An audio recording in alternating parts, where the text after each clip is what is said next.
All right, good evening, ladies and gentlemen, friends and family. We're just so excited to come back to you with another special episode of Real Talk with Ian and Ian. So, guys, I'm super excited because I got one of the privilege to travel around for many years, compete alongside Danny Mcfarlane, OD. Now I call him Danny Rock. So if you hear me call him Danny Rock, you know, he is the rock on the track. And when you hear about the rock, everybody know what the rock is tough. So we want to give a special welcome to Danny, man. This year really mean a lot to me for Danny to take his time out of his Sunday afternoon to just share some of the experience and the knowledge.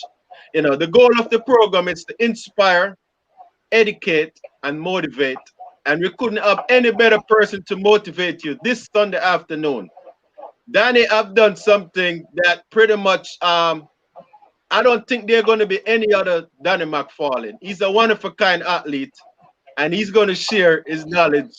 He's going to share some of the secret. He's a self-coach athlete, and he's going to tell you a little bit about his success, his journey, where it all started, all the way back from Aracabessa High School, all the way to Ocho High, straight to Oklahoma. Look, I've been running against Danny since the NCAA days. So Danny and I go way back, and I have a lot of respect for him. So I'm gonna publicly say, Danny, welcome to the program. But before we hear from Danny, I want to hand you over to the health and wellness specialist, Mr. Ian Thomas. Yes, guys, another night and another night that is gonna be full with excitement, as we all say, inspire, motivate, and educate. Never feel, in terms of our guests that we bring on here every Sunday. They are basically able to deliver, as we say this afternoon with Aileen Bailey. She hit it out the park. We are expecting the same thing here with Danny Mcfarlane. So we just want to welcome all our guests. Just welcome you to another Sunday evening with Ian and Ian Real Talk. Danny, we just take the pleasure, man, of saying thank you for just giving us of your time to just be here on the program. Welcome to Ian and Ian. Yeah, my respect. Thanks a lot for having me. All right, Danny. So we're going to start out, as usual, we like to start out about how the whole thing started in track and field. We know that you have competed in Jamaica in the high school. We know that, we don't know much about your success at Boys Championship, but we want you to bring us back to some of the days. I know it's a long time, but just tell us a little bit, Danny. Just bring us back. Tell us exactly where in Jamaica are you from, and what primary school, your community that you grew up, and just tell us a little bit about that. Well, I'm from Rockabessa St. Mary. Oh, Um, yeah. Went to a Rockabessa primary school, a Rockabessa high school. At the time, it was a Rockabessa secondary, and then I left a Rockabessa secondary, which is a Rockabessa high school right now. I went to Ocho High School. Spent 2 years in Ocho High School. Went to GC Foster College. Then from GC Foster College to University of Oklahoma, and I'm still in Oklahoma. all right, guys. You heard from Danny Mcfarlane, OD. This is a very special athlete that we have here today. So, Danny, we know that you was a late bloomer in terms of your accomplishment as a runner in Jamaica. What was your early sports? What did you actually do in your earlier days in Aracabessa? What sport was your first love? Well, my first love was football. Jamaican football, American college soccer. So it was football. Played some cricket too, but I was mostly drawn to the football because I was a pretty good football player, I could say. Was a leading goal scorer at one point in my little school district. I was like captain. I go as far as captain my high school team in a Rockabessa for cricket. So I'm always, I think, was a good athlete. I actually did track um, in grade 10, 10th grade. Kind of run the cross country competing against some friends at one point. And actually, the only race I won um, was the 400 meter. So I get beat in everything else. So that's how I kind of I get a scholarship. Well, I don't know if they call it scholarship. I went to Rice High School for football.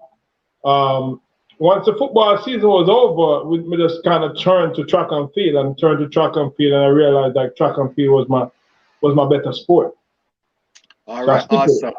All right. So Danny, how did you get into track and field? Who was so generous to invite you over to try the team out? And how did that first experience, you saying, look, I'll give it a try? Well, basically for me, when I feel like I want to give it a try, different from the time when when there was a little competition with me and my friends at Arokabesa High School, is when I went to Rice High School and my I think my last year, whenever I finished playing football, and we went to Eastern Champion, and I did pretty good as Eastern Championship, and then we went to the character trials that year, and I did really good in the character trials. But the only setback with the character trials, I won my heats, and they put my teammates in the final. I Ah, keep so that was and I remember Poppy Thomas was there trying to explain to them, Poppy is a guy from Kingston, so we are a little Rice High School team. Um, they wasn't paying we any mind as much as all we tried to show them and explain to them. And up to this day, Ian, I believe that it was deliberate. I think it was deliberate because they realized I was a threat to all the Kingston school. And I feel like they could not allow me to compete at the character trial. So, but anyhow, they put my teammate in it. My teammate did not finish well. I remember, I think it's Mr. Latimer. I think that's his name. I shot the guy. He said to me, if I do good at the boys champs, then they're gonna take me to character. I did good too at the boys champs. They still didn't take me. So that's one of my track and field world that kind of basically pushed me out of track and field. At that point, I was almost like I'm finished, basically trying for track and field. okay. So, like how you talk about that thing, how much that it inspire you over the years to knowing that things didn't go in your favor. People there was a mixed up, and I don't know what's the situation, but how much that have inspired you over the years? Well, actually, when that happened, I don't think at that point in my life, I don't think it was inspiring to me. I think it was just like I just feel like, hey, guess what? It's not my place. So I remember went back to the country and GC Foster reached out to me, and when GC Foster reached out to me, I mean, I get the letter and I just kind of just kind of put it down. Like, I'm not going nowhere. Um, um, my mom, she came down to the country because she was in Kingston, I was in country, and I was explaining to her, and I showed her the letter. And as a mother, she said to me, whatever she got to do, I'm going to college. Okay. So I was late going into GC Foster College. When GC Foster College already was, when I get in, it's already started. But because my mom, I went to GC Foster. And after I went to GC Foster, no, I went to GC Foster to become a coach. We're gonna study to become a coach, and after that, the man that let me feel like I belong was Mr. Morris Westney. Okay. Because he turned to me when I get there, because they know me from Champs, because that year I finished fourth at Champs. And they said, you remember I was talking to you about the character trial. They told me if I finish, if I did good, if I do good at the Champs, they would take me. So when I finished fourth at the Champs, Terrence McCreary at the time finished third, but Terrence was too old, so Terrence could not go to character. So that bumped me up to third. So they still didn't bring me. So Mr. Weston kind of know of me from that time, and he said to me, he was leaving to study, I think, somewhere in the state.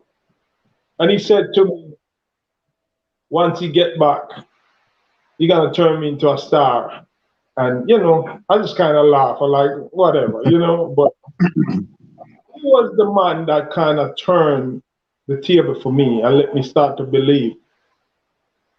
Mr. Wesley. All right, Danny. So just you running at Champs that year. I know how back in the days they used to pick the career. They used to have the character trials, but actually, if you don't perform good at Champs, or you perform good, you could get on the team. So it was it was kind of inconsistent. What's the purpose of the trials? Back in the days, if you run the trials and you go to Champs and you don't do good, you could get bumped off the team. Right. So it was. Now it's different. If you place at the trials and you don't, because some people don't run the event at Champs. Some people do more event, and it's a lot of event you're doing at Champs. So I could see. All right, so we're gonna hold that over to you, Mr. Ian Thomas. All right, Danny. If you don't know anything about me, I'll tell you this: I'm the cricketer. All right. So you said early, in the opening statement that you basically, played a little cricket. Actually, you said that you captained the team. So that tell me that you could do a little thing. So would you tell us what you were good at, as a cricketer? Well, basically, I was kind of the all-round player. I could do some bowling. I'm a good batsman. I'm solid at batting. I was the fourth person in the lineup.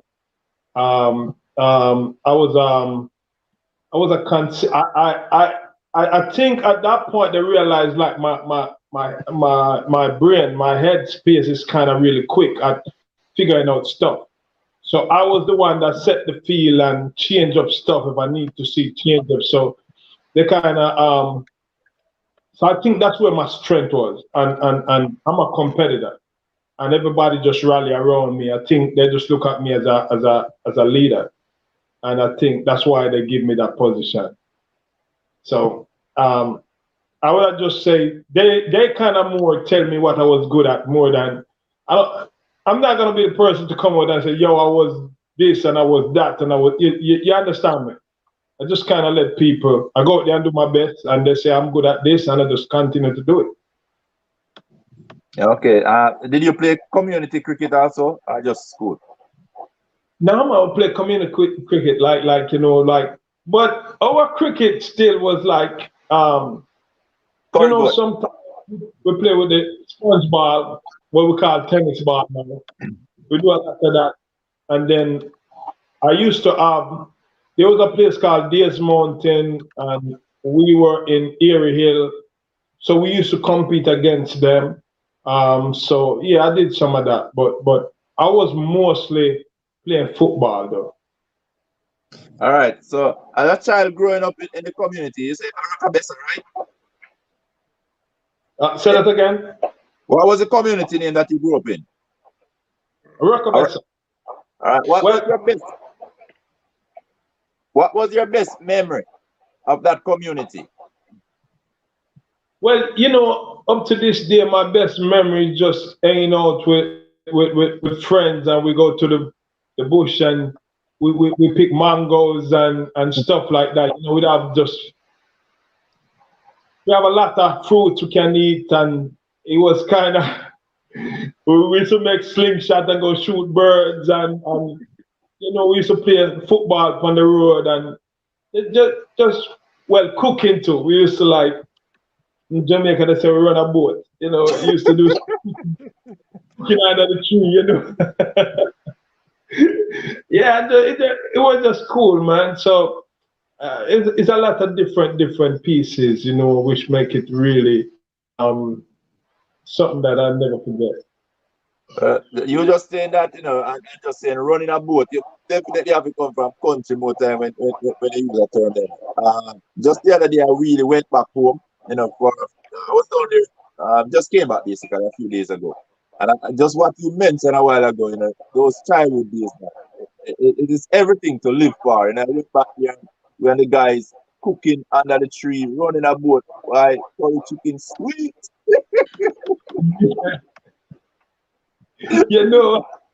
Hey, I remember, I don't know if we even talk about this, but I remember one time we have an incident, like the man never cook some food and the man cook under ackee tree, right? So we were cooking. But all we were cooking, it was ackee and dumpling and banana, and when the food finished, I never eat any. So the man start to cook up, start to, take out ackee and put it in the pot, because we got to look about the ackee differently. You understand? So the man start finding little piece of meat,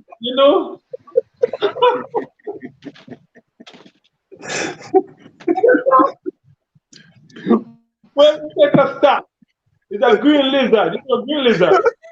Green lizard. Jump in the pot.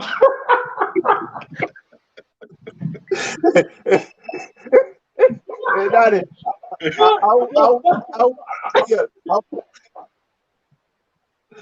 You don't know who eat the tail. Oh man, the man will never eat because we understand, we pick up on it before people start to eat. So nobody did eat. Yeah, but that was a good joke, man.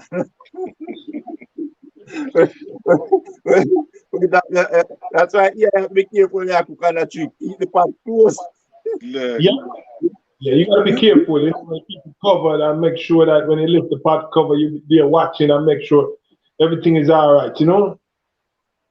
All right, back to you, Ian. That joke was good enough. I need a break, man. Look, man.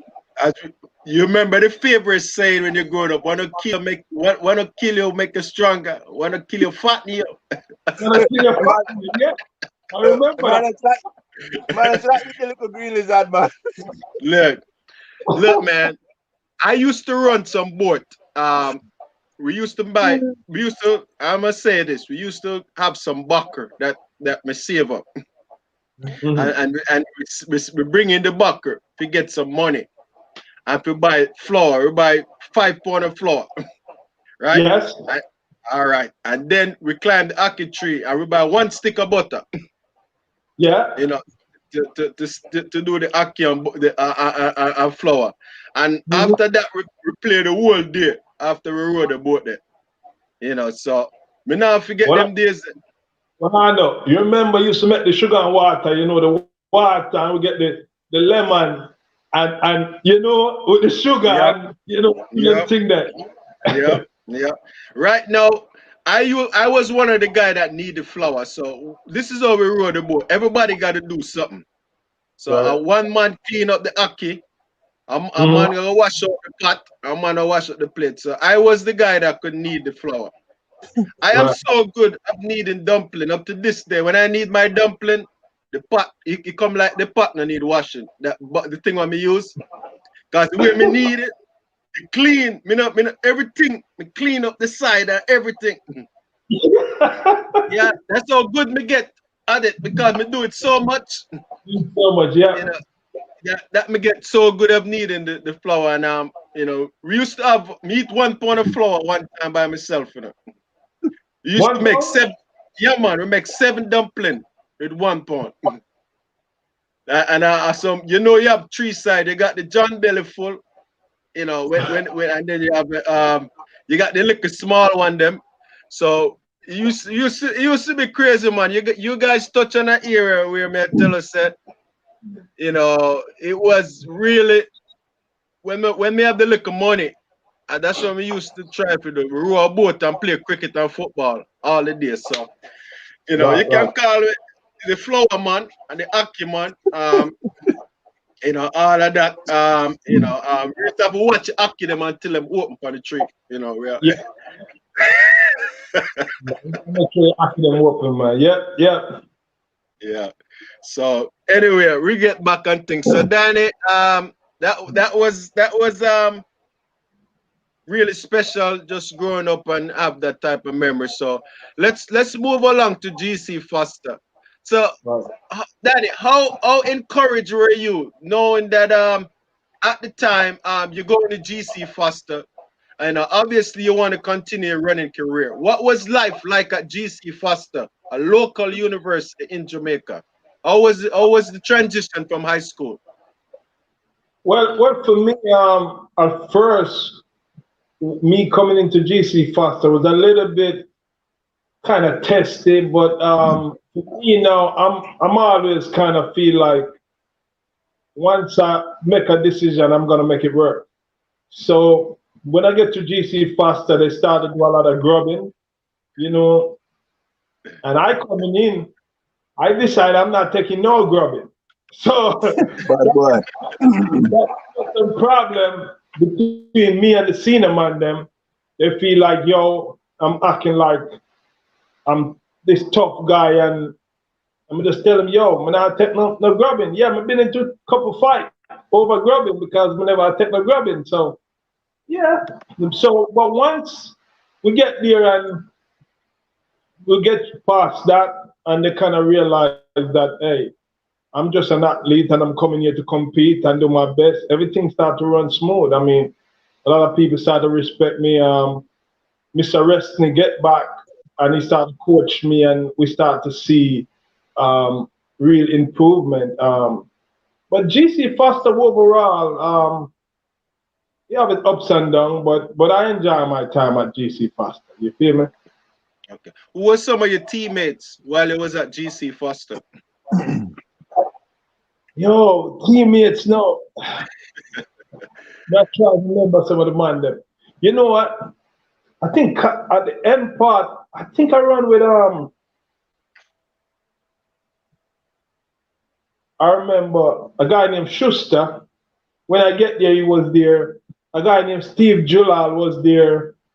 Um, um, I remember Stephanie Minto. She was a Okay, female. okay, Um, okay, um, okay, okay. I think Calva Walker was there too at a certain point. I don't remember much more of them, but there was, some people gonna get maybe upset if they remember them, but it's been a No, while. it's a long time, Remember, we're trying to.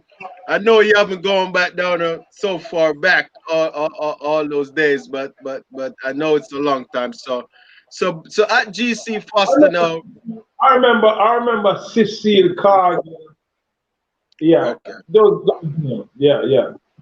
okay. Yeah, I pretty much know Cecile Calver and Stephanie Minto. You know, Okay. um, Yeah, I never remember this. My ex-wife, my son, mom, Sophia okay, Gardner was there. Yeah, okay, okay, yeah. I okay. can. All right. Well, as I said, some of it gonna come back to you as you're going along. So while at GC Foster, how much did you improve from high school when you get to GC? I improve a lot because once Mr. Weston get back to me, and that's my first year. I've just dedicated myself to track and field. Oh, So it was I didn't do no other sports. It was a straight track and field. And my first real year, Mr. Weston coaching me, I moved from 48 seconds to 45, I think, eight in 1 year. And wow. it was a big jump. And I started to get a lot of media time. I started to get a lot of, and they kind of called me the Wonder Boy. I never really liked the name because, but I just go with the flow. Yeah. They called me the Wonder Boy, and they were pumping me because I remember you got Dennis Blake coming from overseas and all those runners. So they were pumping me to beat those guys, All right. and yeah. All Tim right. Berrett was from overseas too, so they were kind of pushing me to beat those guys. Okay, so help me to get back. Do you remember what year did you go to GC Foster? 90, I think 91. 91. Okay. My All right. first year, my first year at GC, I wasn't like in. It's called a preliminary, or something like that, where we just taking subjects, and then I did 2 more years after that. So my first year was just like, it wasn't really competing or doing anything. I never compete. Okay. It was So at the time, like a red shirt. I okay. never compete. All right. So at the time, what were you studying at GC Foster? What was your goal right there? What did you study? Well, I took a couple subjects and then we moved straight into coaching. Okay. So we did like anatomy, physiology, sports psychology, just a lot of stuff to help you prepare and know how the body work and know how the mind work and just how to set programs, how to write programs, but on the track weightlifting program. We do a lot of things that how the body function, just things that make you and a lot of stuff like how to coach somebody, the drills, what's important of the drills, why you do this drills, why you do this, why you do that. Just to kind of give you a rounded view of everything, of the coaching world. All right. So how important you said that would make you a better athlete? All those stuff that you were studying, how important it is for you to make you such a great athlete? Well, for me, how it helped me, I could sit back and before I started coaching myself, I could figure out if I think this is working for me or if I like this program.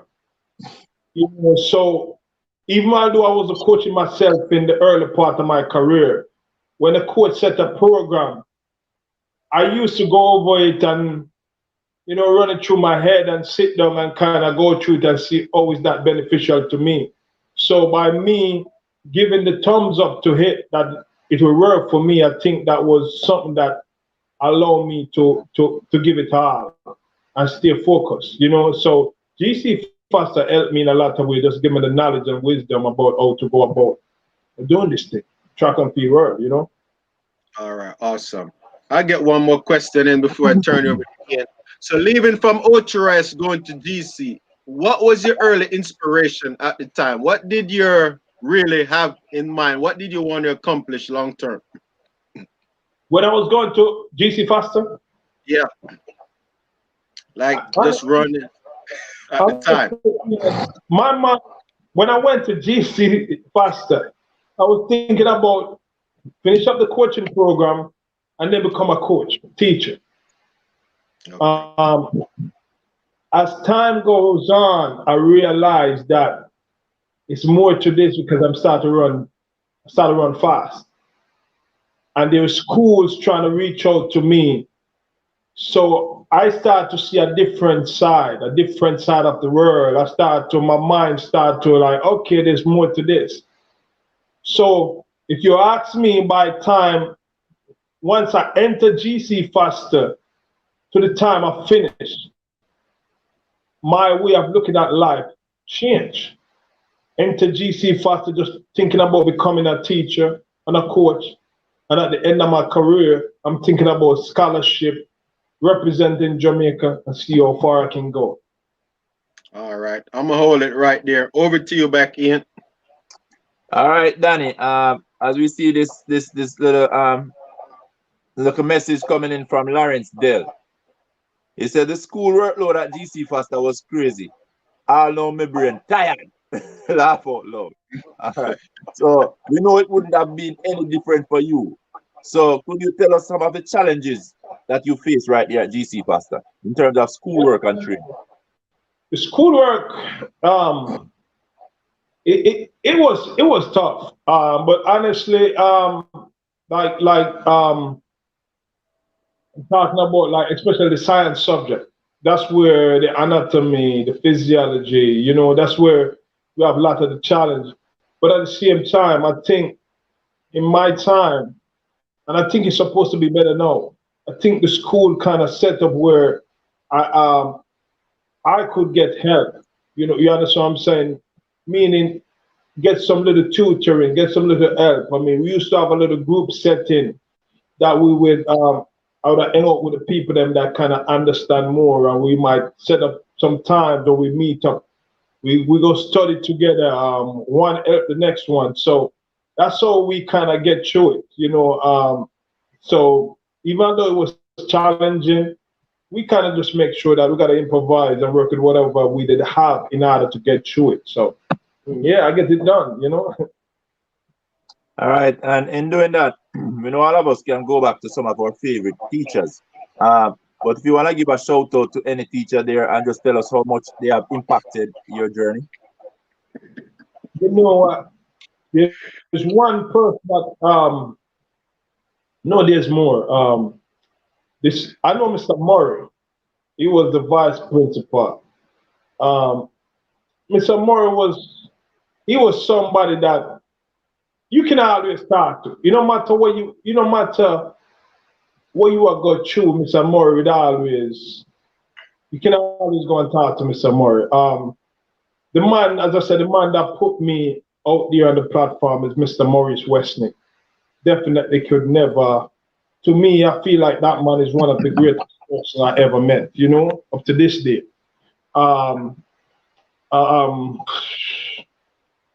There was a lady, I can't remember her name, but she used to teach us science. I can't remember her name. But there is, who I kind of like who from GC, the cook. Yo, the cook them was the real thing.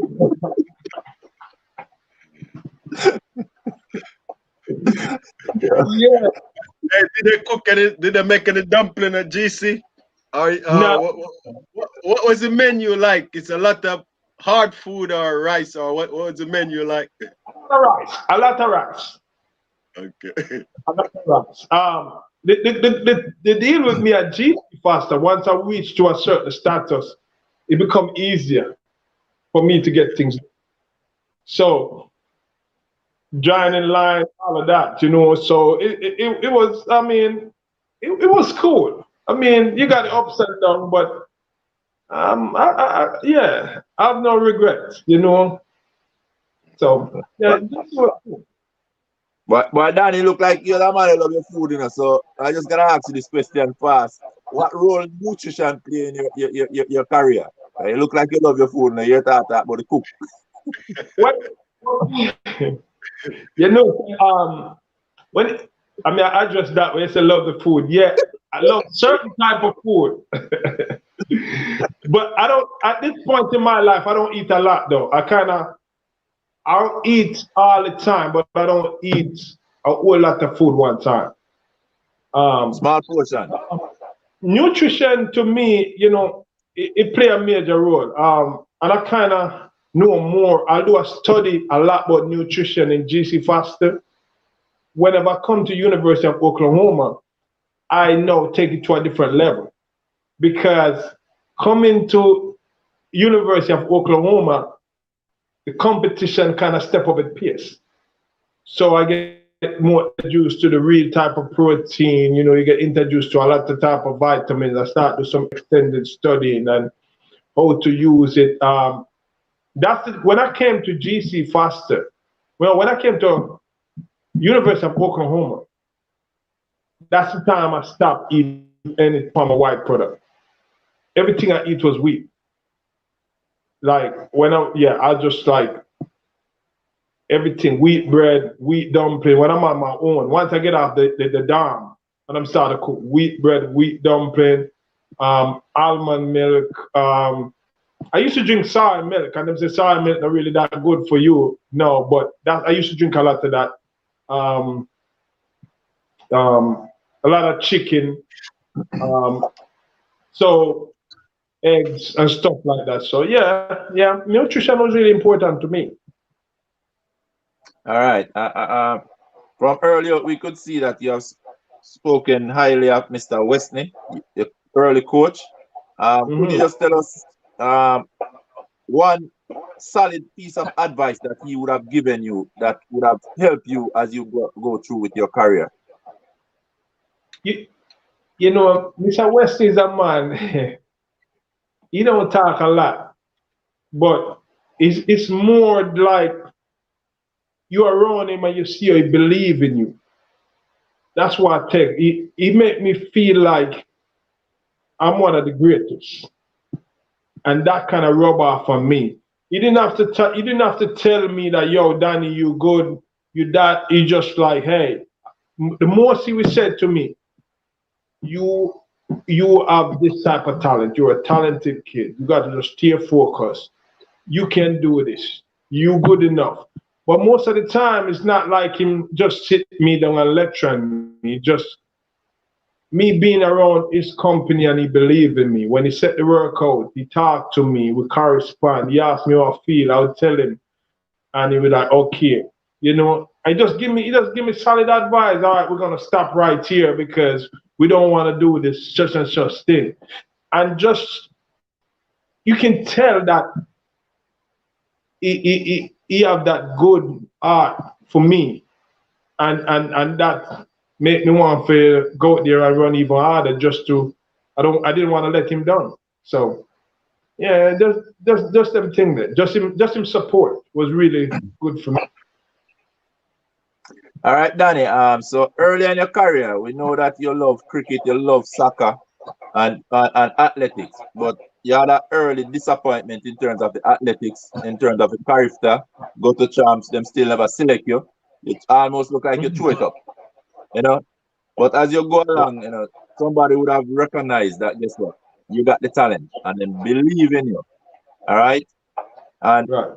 basically now you start probably believing yourself. But could you tell us when exactly did you realize that, guess what, Danny Mcfarlane is good at 400 and 400 hurdle, and yo, we can do this? Well, the 400 is when after came to the University of Oklahoma, and when I get to the school, the guys them they didn't believe in it, right? And then I came in and now they start to believe. When we train, I'm leading the training. They follow my lead. Coach Martin, which is the next great man, come into my life. He kind of he put that pressure on me to become a leader based on my experience at competing for Jamaica. So right there, when you get pushed in that position, you start to like, you know what? If these people see me in this light, why shouldn't I believe that I'm good enough? So it started to sink in. That was the second man out of from Mr. Westney that in track and field start to like put that stamp on me, like, yo, you good. So I embrace it. So that's how I start to even more believe. And by the time we get to the hurdles, I don't believe no more. I know at that time. When I get to the hurdle, I know. It wasn't about believe no more. You know, it's like I know I can do this. The hurdles was kind of different though. When I was switching to the hurdles, I remember, I can tell you this, one somebody believe I could do it, otherwise from me. One. And it's my coach at the University of Oklahoma, J.D. Martin. Nobody else. All my other friends, no, you're not gonna, no.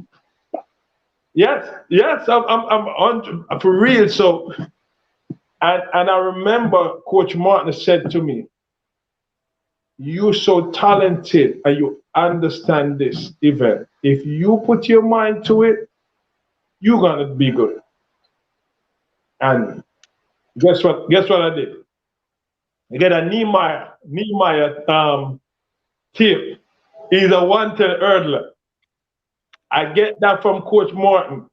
And I sit down. Remember, I'm a 400-meter hurdler, but I was watching Nehemiah.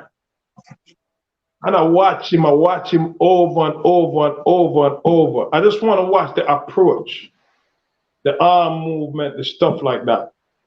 Now, if I maybe at the point, if I didn't know really a lot more, maybe I wouldn't watch Nehemiah. I would have watched somebody else. But me watching Nehemiah, I think that was a blessing for me.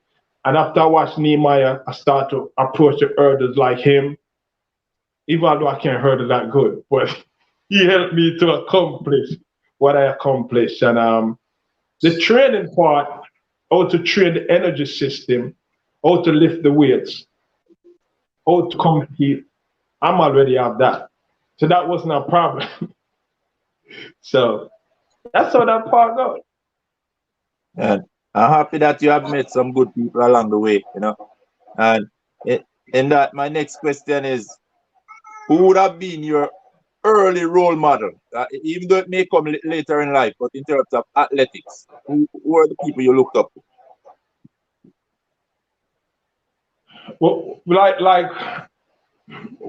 I know what it means, but I'm just trying to figure. Like, I just have different people.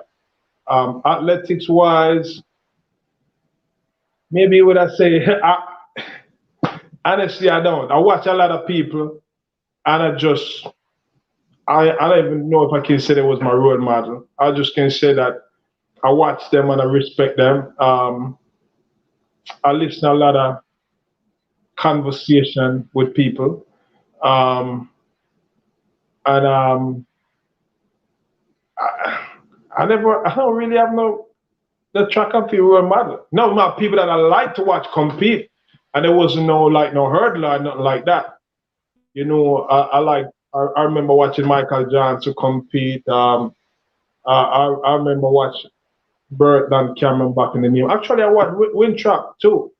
Once I start to pay attention to the hurdlers, but I never really nah. I just respect people, you know. I bet if I ask you know football, what you footballer them know, you star them. Oh, I'm a star them. Okay, you know what? The star of football was Michel Platini. France. He's from France. Yeah. Yeah. Because I never see much of Pele. But then I watch Maradona and I like Maradona and but Michel Platini and the funny thing, um, and then I start to like Zidane after Michel because I was a person that liked French team at the time. You know, I like the African team them, but there wasn't like, you know, I remember Cameroon did something great, but that they were just like at one time. You feel me? So it kind of hard to but Michel Platini and Zidane was a person them that I kind of like. Yeah. All right, back to you, Ian. All right. Well, I'm going to move back a little bit, Danny, because I have to talk about your glorious days at the University of Oklahoma. So A little bit. So let's talk about your transition from GC Foster to Oklahoma. How did you transition to the United States of America, just knowing that you come to a new culture, the temperature, the weather, and all that? How was your first year just coming to University of Oklahoma? University of well, my first year coming to University of Oklahoma was kind of it was it was good because I didn't like the fact that I was coming to America, gonna different chapter, and I chose the University of Oklahoma. But once I get here, within 3 months, I'm ready to leave. Man, I know how that is sometimes that we're glad you didn't. But let me ask you something. Did any other school recruit you, and why you choose the University of Oklahoma? Oral Roberts recruit me. Oral Roberts. We did have some conversation with Florida State at one point. University of Indiana, whichever one. That recruit me. So it's Oral Roberts, but the competition came down to Oral Roberts, University of Indiana, and University of Oklahoma. Okay. Well, New York Tech was in it, but I wasn't gonna go to New York Tech. You feel me? So Well, yeah, well, I understand. I know New York Tech. A lot of athletes from GC Foster actually went to New York Tech over the years. Guys like Lynn Valier and Everett Clark and a couple of those guys that went to GC. So you know, yeah, uh, I don't know if that's what they was trying to continue the tradition. But let's tell us about your what was the challenges that just make you feel like man, I want to go back home. well, actually, I never want to go back home. I want to move to a different college. Um, Okay. um, Okay. um, no, I would have never go back home. I mean, I get this opportunity to not blow it. We're tougher than that. Okay. The deal was a little bit boring. Well, it was me and then my son mom came here, so it become two of us. I just never feel like I never have known out of Jamaica. We never have that, Caribbean vibes around me, and we just didn't want to leave. Just feel like it wasn't for me. And I remember Coach Martin. I remember I told Coach Martin, and Coach Martin like, no man, you have to give me a chance. And I said to him, I don't really like your coach. He's like, I know, but you got listen to me. It's gonna work out. Give me a chance before you make this decision. Okay. I'm like, up to this day, that stick with me. And I'm like, all right. And within once December, I'm getting in September. Once December passed, and we started compete, I was all in. I get to like it, and everything started to run smooth, and it was a good time. All right. Well, tell us about your first race and tell us about indoor. How did you transition to running on the indoor track? Considered you never really run an indoor before, and how was it the first time?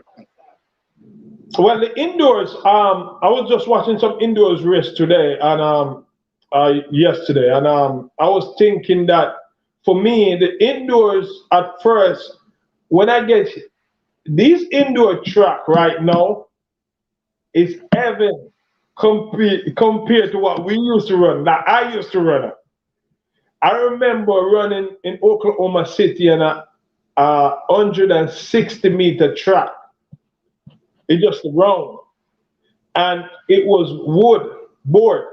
So it wasn't like nothing like this. So I remember the coach, Coach Fanny Camp said to me that when you run, he was telling me I gotta bring my arms a certain way, like my left hand. I have to kind of come across my body slightly so I don't fall off the track. And going into the turn, you don't want to just run into the turn like regular track. You want to pick your knees up. And you also want to pick your knees up coming off. Because if you don't, you will stumble. So it was a kind of serious transition, but I mastered it. Because what I did, I just kind of block everything out. That's how I compete. And my focus is what I need to do. And I just stick to what they teach me. I don't think about nothing else because I think distraction in the mind create a lot of problem. So I just stay focused and I run and it work out. at the point I never scared of running into the turn and running out of the turn because that's what they told me I need to do. So I did that. All right. All right. Well, some good stuff there. Well, obviously, you guys have a great indoor career at University of Oklahoma, because once you get there, you find that other athletes started to come to Oklahoma. So you kind of went there and did. So your first year compete for Oklahoma, how did it go in terms of what did you accomplish in the 400? My first year? Yeah, your first year. You know, my first year was it was all right. I think my first year is my second year I start to really come. My first year when I get here, I kind of bring my team to the finals at the NCA. They never really make it before. They make it before, but the crap of guys that was with us never make it. I win Big 8 champion and stuff like that. So yeah, I helped them accomplish a lot what they never usually accomplish. But my second year is when everything started to fall in place.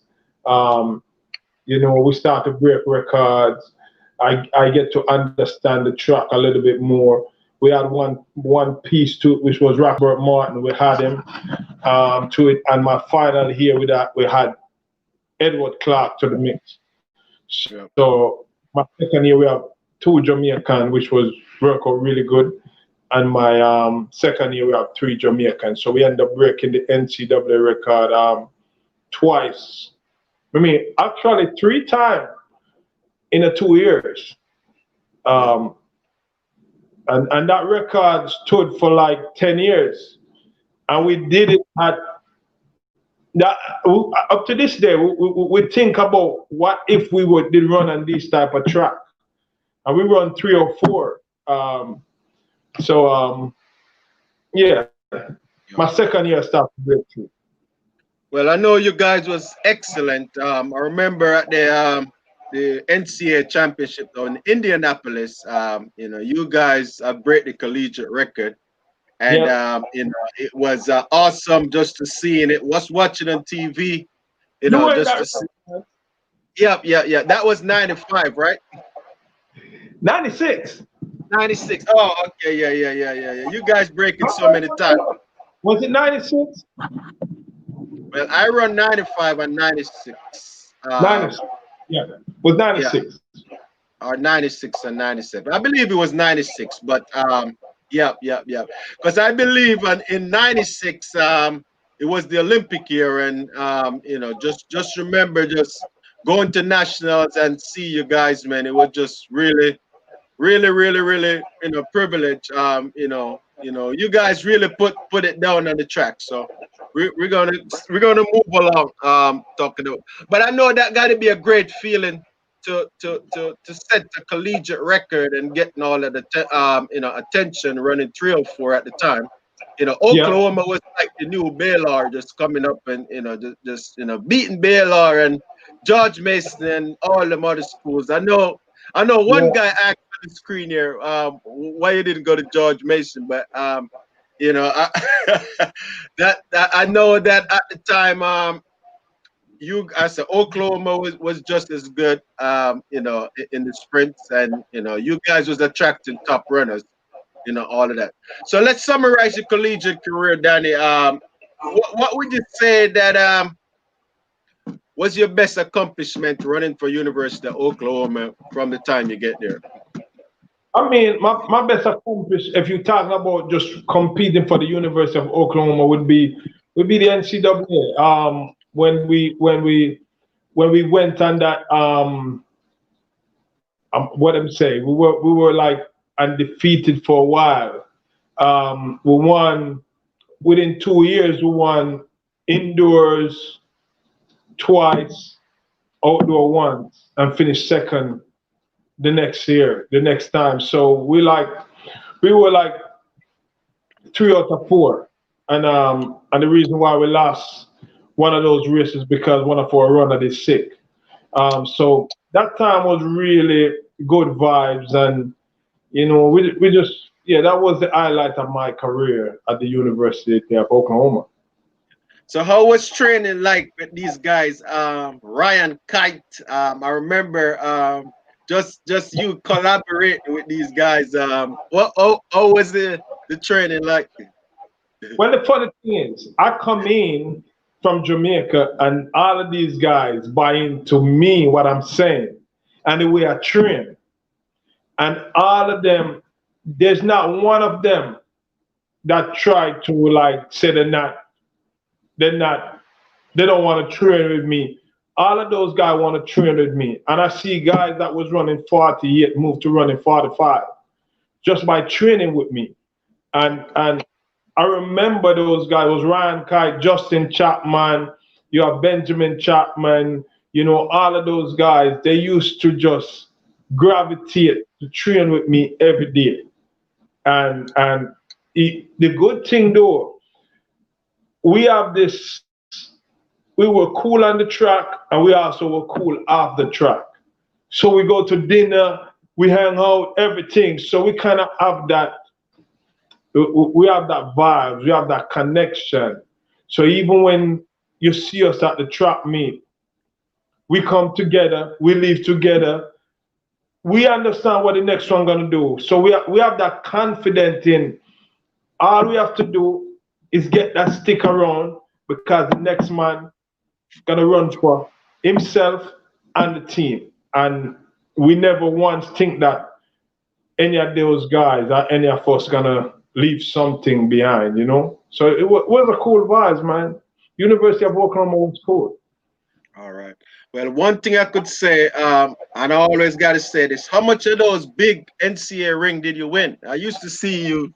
You guys got some of the best rings. You know. Yeah, yeah. Actually, I have one upstairs. I should have brought it down. But yeah, I won 3 championship rings while I'm here at the University of Oklahoma, and then I won 6 conference champion rings. So I have like 9 rings, 10 rings, stuff like that. Yeah, and then some big rings, some big rings. All right. So let's talk about the pen relays. I know you guys compete at the pen relays. I know you didn't get a chance to compete at the pen relays in high school. Tell Nah. us, tell us about competing at the pen relay. How was that like going over there just to see the Jamaican school and you going over there and just competing in front so much Jamaicans and you know all the environment? Well, I compete while I was at GC Foster. We came up. I would compete. Okay, Right. okay. It was different competing with the University of Oklahoma because I remember even when I was going to GC Foster and I used to be in the stand, I used to see all the Jamaican them compete for their university, and that was like something that I think about, like wonder what that is like. So once we get here, and I said to Coach Martin, I said, Coach Martin used to go to Drake Relay. Okay. But once I get here, we start to talk about, hey, Coach, we're going to Penn Relay. We want to go to Penn Relay. And Coach Martin, I remember he said to me one year, he said, if you guys can go out and win Texas Relay, because you have never won Texas Relay. He said, if you can win Texas Relay for me, we go to Penn Relay instead of go to Drake. And we won Texas. And he brought us to Penn, and I remember the stick fell. I pick it up. I ran. I don't know if you remember that race.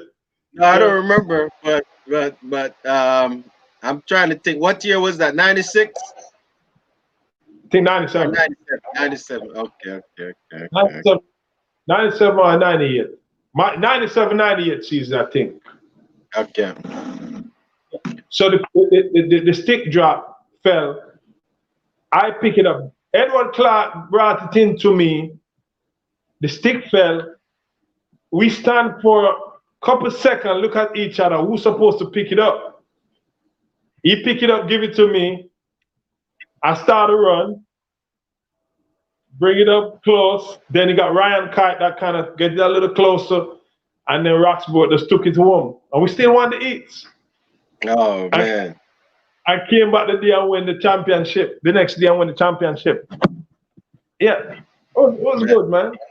Yeah, well, you guys was just it was like with you and Roxburgh, that was just a powerhouse right there, man. You know. But let me ask you a serious question, Danny. Let's talk about the NCA, the collegiate system, just coming from Jamaica. What's your impression? What's your input on high school athletes coming to college? How important the college system, and tell us how that make you a better athlete. Well, for me, I think that to make you a better athlete, the competition. I still think they can be really good if they have the right system in Jamaica. But I think that the competition here kind of bring you the closest to become a professional, so you kind of understand it a little bit more. I just don't want them to go to a school that they might end up getting hurt and the school don't take care of them the right way. I'm more a person that think about education. So when if I'm pushing for somebody to leave Jamaica, I'm looking at their future. It's just a few people that run fast in Jamaica that go professional track and field and able to make something out of it. It's like really slim. But if you look at the amount of people that leave and come to college, the chance of them be successful is the percentage is way higher. And I think when we look at life, we got to look at life of being successful. I mean, are we gonna feed our kids? How are we gonna feed our parents? How are we gonna help our brother? How are we gonna help our sister? More than just say, hey, I'm staying in Jamaica because I think I'm gonna be good at this. I think that when you go to a college, you give yourself a high percentage chance of being successful in life. And that's why I advocate so much for kids to take a scholarship. I rather for them to work themselves backward. Take the scholarship, get that solid education, get one step foot in the American system.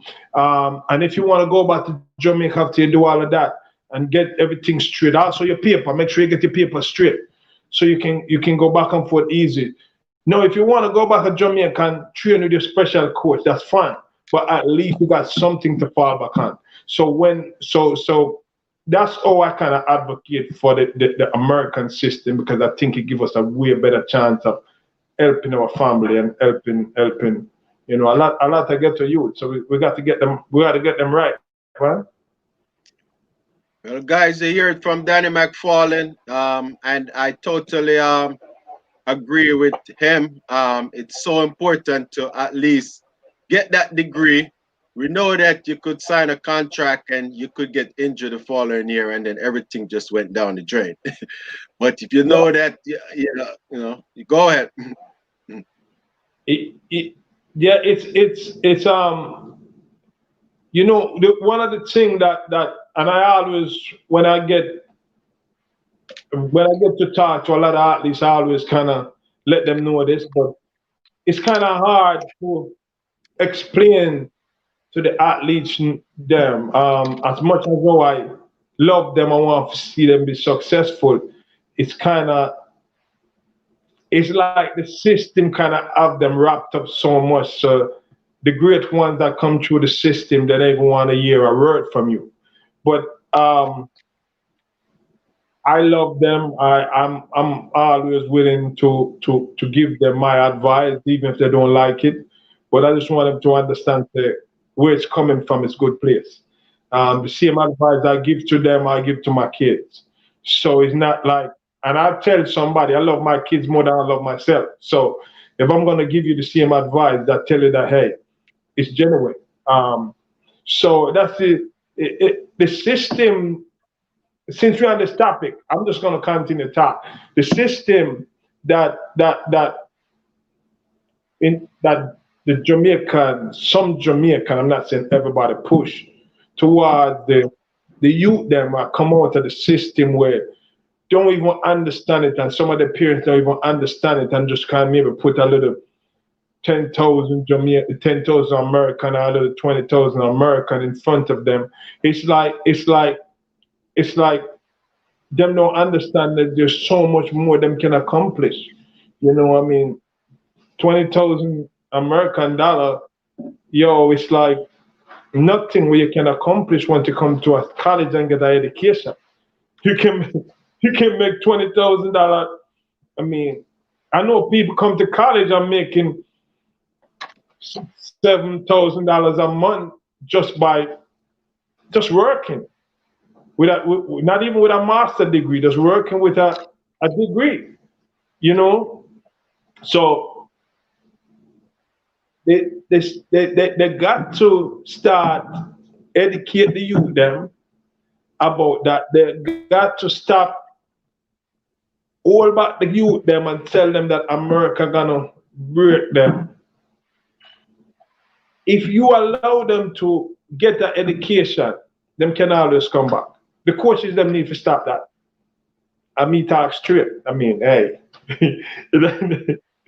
No, no, real talk, real talk, real talk. So Danny, so for a kid coming out of high school, how would you say they should assess the decision about going to college and going pro? What were some of the pros and cons you believe that they should take into consideration? Okay, this is it. So I'm gonna use my son as an example.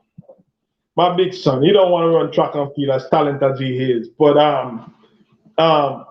if he was supposed to, say he's supposed to take up track and field this year and he become really good at it, and a company is interested in it, first and foremost, they can't pay me no $20,000 for him.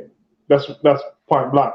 But what I would do if I'm signing a contract, I'm gonna ensure that that contract also pay for the school. So if you don't want him to go to school, you got to pay for his schooling. And I'm going to ensure that him go through. I'm not talking about. I don't want nobody to get mad at me, but this is how I feel. This is what I do with my kid. I'm not going to send him to no UTEC. No disrespect to UTEC. No. Do you hear what I'm saying? Yo, you coming to America, you're gonna get this education up here. Because you know why I'm doing that? It's not I'm saying the education in America is better than what you get from UTEC. But what I'm saying, the opportunity gonna be better. You understand what I said? And it's not that say it is the system that surround the youth them when them stay at Jamaica. So if you come here and get that education and you go back, it's better. No, the one who cannot leave Jamaica, yeah, leave him to take UTEC. Let him go to UTEC.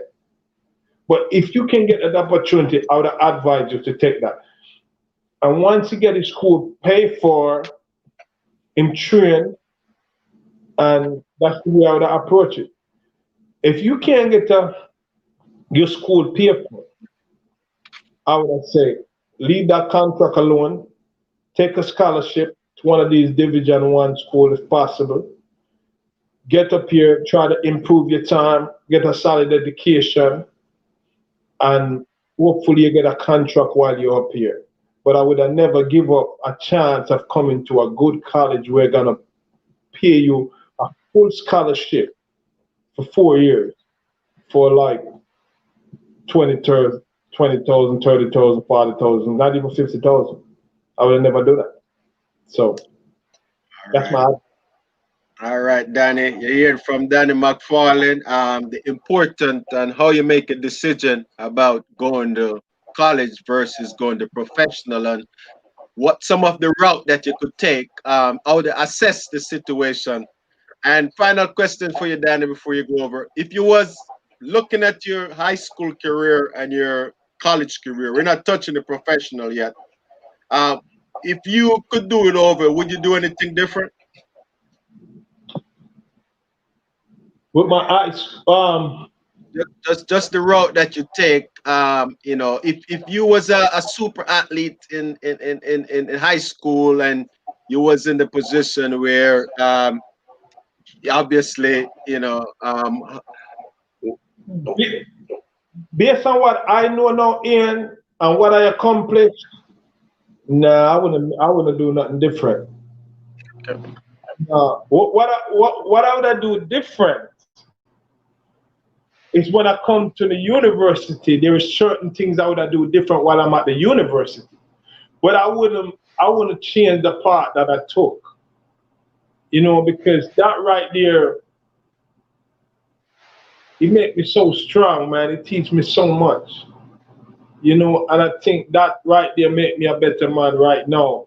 And I can give back so much. I can tell the youth them so much. I can encourage people to let them understand, like, listen, once you know you're talented, you're gonna have stumbling block. You're gonna have stuff gonna set you back a few times. No, you're gonna give up, or you're gonna stick with it. You know, we don't get nothing easy. And I could tell them, hey, I can look at me. I stick with it. You know, I'm a late bloomer. So I wouldn't do nothing different because it give me a lot of experience, a lot of knowledge. And with knowledge, you get that wisdom. So no, I wouldn't. No, I'm good. I'm good with this.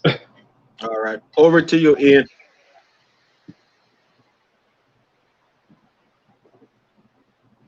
You're muted, Ian. Okay, Danny, I just bring up this message from Lawrence there, and I just want to give a big shout out to him. You know, he's fully participating, playing full out here. You know, really, basically taking part in this discussion. So he said, young athletes coming from Jamaica should attend school with Jamaican coaches. Most of the time, they have your best interest at hand.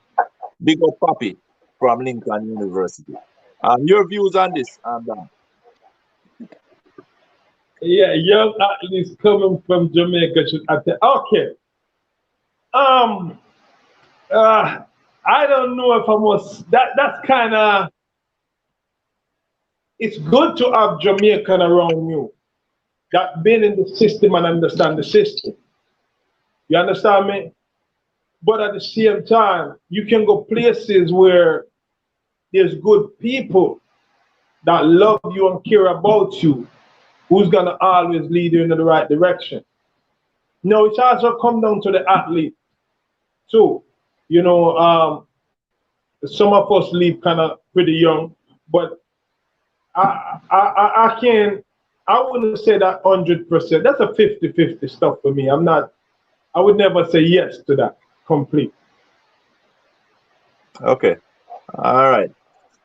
Definitely, I've been listening to you back here, Danny, and you seem like a tough athlete, personality wise, a tough person. Once you set your mind to it, you're really gonna do it. You're gonna push yourself to the limit. Right. So, but I know all of us, no matter what, we come up on difficult times at times, you know, where things, you know, challenging, and sometimes we have to even just lock ourselves, you know, take a moment by ourselves. But Right. in those times, where do you personally go for inspiration? Well, inspiration. You know what, Ian? Um, I'm a spiritual person. You know what? The funny thing with me, I never. I'm gonna tell you this. I don't know if you know I don't stress. I don't because I honestly have this vibes in me because I try to live my life to a certain point where it's comfortable for me, and I leave it up to the Most High.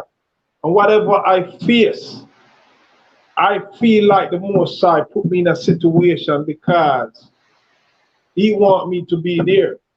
I never go through life feel like I'm in a situation because the Most High is not leading my way. You understand me? So that's how I approach life from day one.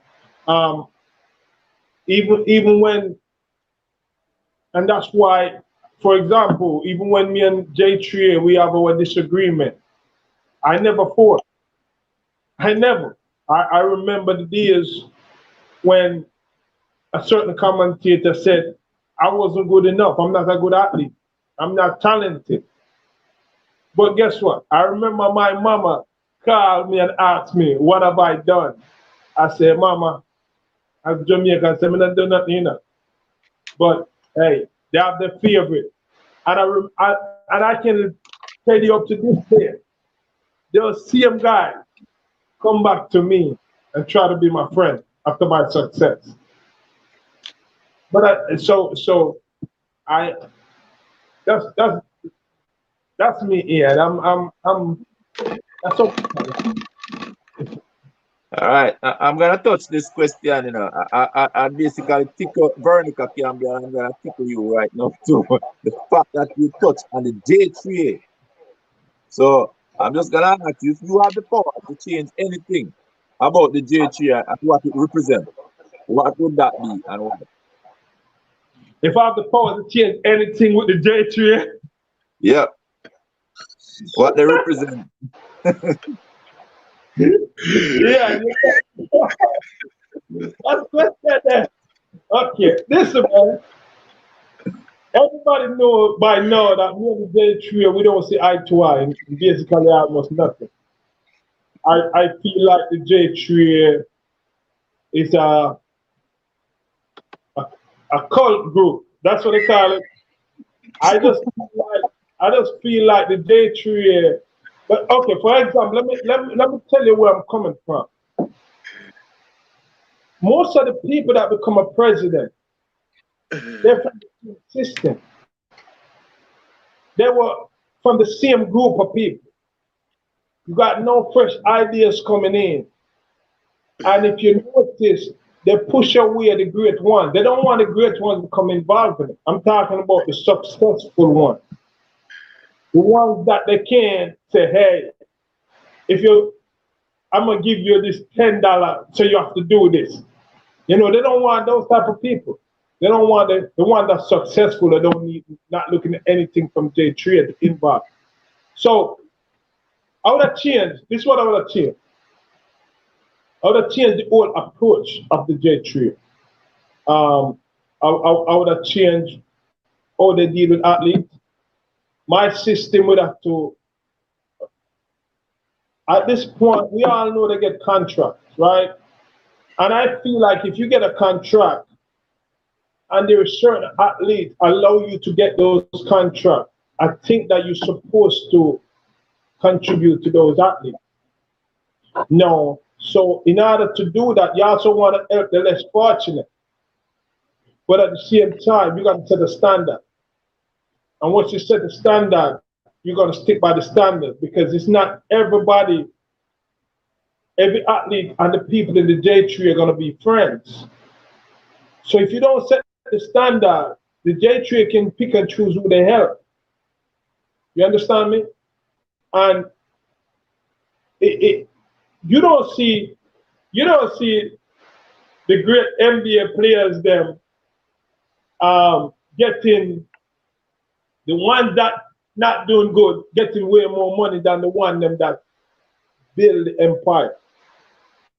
You understand? There's a reason for that. You don't see the manager of the company getting less pay, less pay, and the ones that working for them. No, the J3 let it look like we are working for them. You see me? The J3 let it look like they are in control, and we, the athletes, are, if we don't, they have to pay. We have to come to them for them to help us. When it's we, the athletes, allow the J3A to be where they are. You understand what I'm saying? So I would have changed that philosophy, that type of a mindset what them have going on. I was just watching something the other day, and I see that there's this club coming out, and I see the new J3 president was saying they're gonna be 100% behind this club. I thought that I said, I don't really like that yet. 100% in what way? Yes, 100% in develop it. Are you gonna be 100% financing this club? Because there's a lot of other clubs, a lot of other athletes out there that need help. So why are you gonna throw 100% behind these clubs, and you're not throwing 100% behind the other clubs? You understand me? I don't like that. I don't like how the J3, I don't like how the CM people them have control of the money. I think that the leader audit. I honestly do an independent audit. I think that I'd like to see what's going on. I like the that out there that running fast and can't get stuff to eat. While people in the J3 are eating food, I want those kids to eat. You feel what I'm saying? Well, I'm just gonna say this is real talk, so we just talk it as it is. And we had Veronica Campbell on here, and she shared similar views. I don't know. I don't know this person, but I think God Gill is still the president, right? Or is the president now? Well, them say right now, them say God Gill. All right, so don't say anything else. I'm gonna touch something which I personally did not see eye to eye with this. They had an election, but yet still overseas athletes were not able to vote. And we had this pandemic, and I know even Jamaica Teachers Association have voting there, and the overseas teachers were able to vote that once they were part of it. So I don't know how you feel about that. Yeah, this is how I look at this voting thing, right? The first thing they're supposed to do, we know all of the World Championship runner and all of the Olympian them. Say they have a standard, say guess what? You got to represent Jamaica at the international level in order to vote. I think that's all the standard they need. Because if I vote, if Danny Mcfarlane vote, me vote, you know there's only one Danny Mcfarlane. If you see two Danny Mcfarlane, you can reach out like, Danny, what's up with this? I don't think we're supposed to do no sign up, nothing like that. That's just a way of them controlling, because they know that a lot of people are overseas and working and doing all of those things, and people have a life. So a lot of people don't even care like that. But if they could just vote easily because they want to see change, they would have do it. But if they make it too difficult, man don't want to do it. But I think that's the plan. That's the plan. So I think they need to change that. I think that they're supposed to bring in people that understand the game, understand the competition phase. I'm not talking about the ones that they have right now as athletes who's a yes man. I'm not talking about those ones. Because you really got some yes man who's running around with them right now. They're yes man. I think Michael Freight is a yes man. I think Marvin Anderson is a yes man. Yeah, and the funny thing, I really do. So, I just said, all right, but I'll get you not too much more fire, but there was a call also for the resignation of Marvin Anderson, but president of the Jamaica Olympic Association. Why was that? Is not doing a good job? Say that again. Why? Say, ask that question again. There was a call for Marvin Anderson, who is the president of Jamaica Olympic Association, for him to resign. I guess some of the athletes, they weren't satisfied with his role or what he's doing. Listen to me here. You got to put people in the system that care about the youth. You got to put people in the system that want to see the better for the youth. I was around it. I know what it feel like. I know that if you're not rolling with certain people, you're not gonna get nothing. I know that you can have some of the best athletes them down there, and if you're not rolling with certain people, you're not gonna get nothing. And so yeah, if they call him to be resigned, yes, I guess he need to resign. You know, maybe they know why they're calling for him to resign. I feel he's supposed to resign too, because I don't. From my point where I stand, I don't see him doing nothing. You know, more than running around and try to vote in God Gill, try to get vote for God Gill. You know, when I understand that that's the same system that was there before.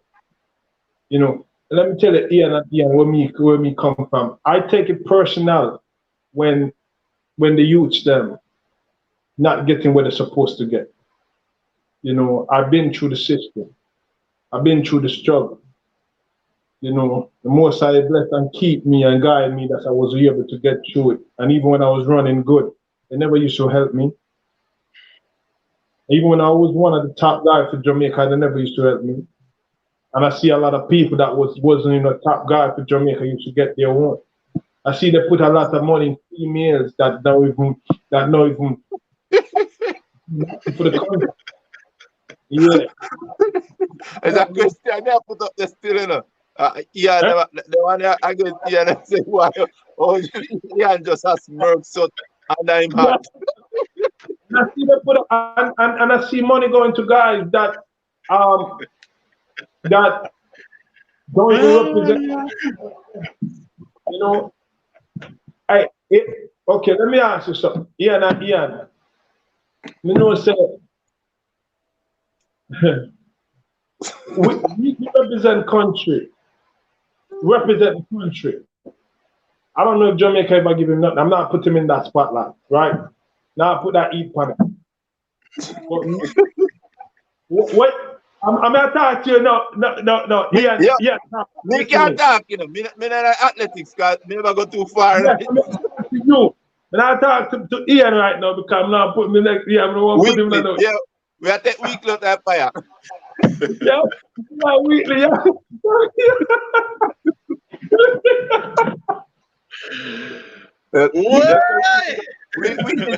Weekly just a smile and nod.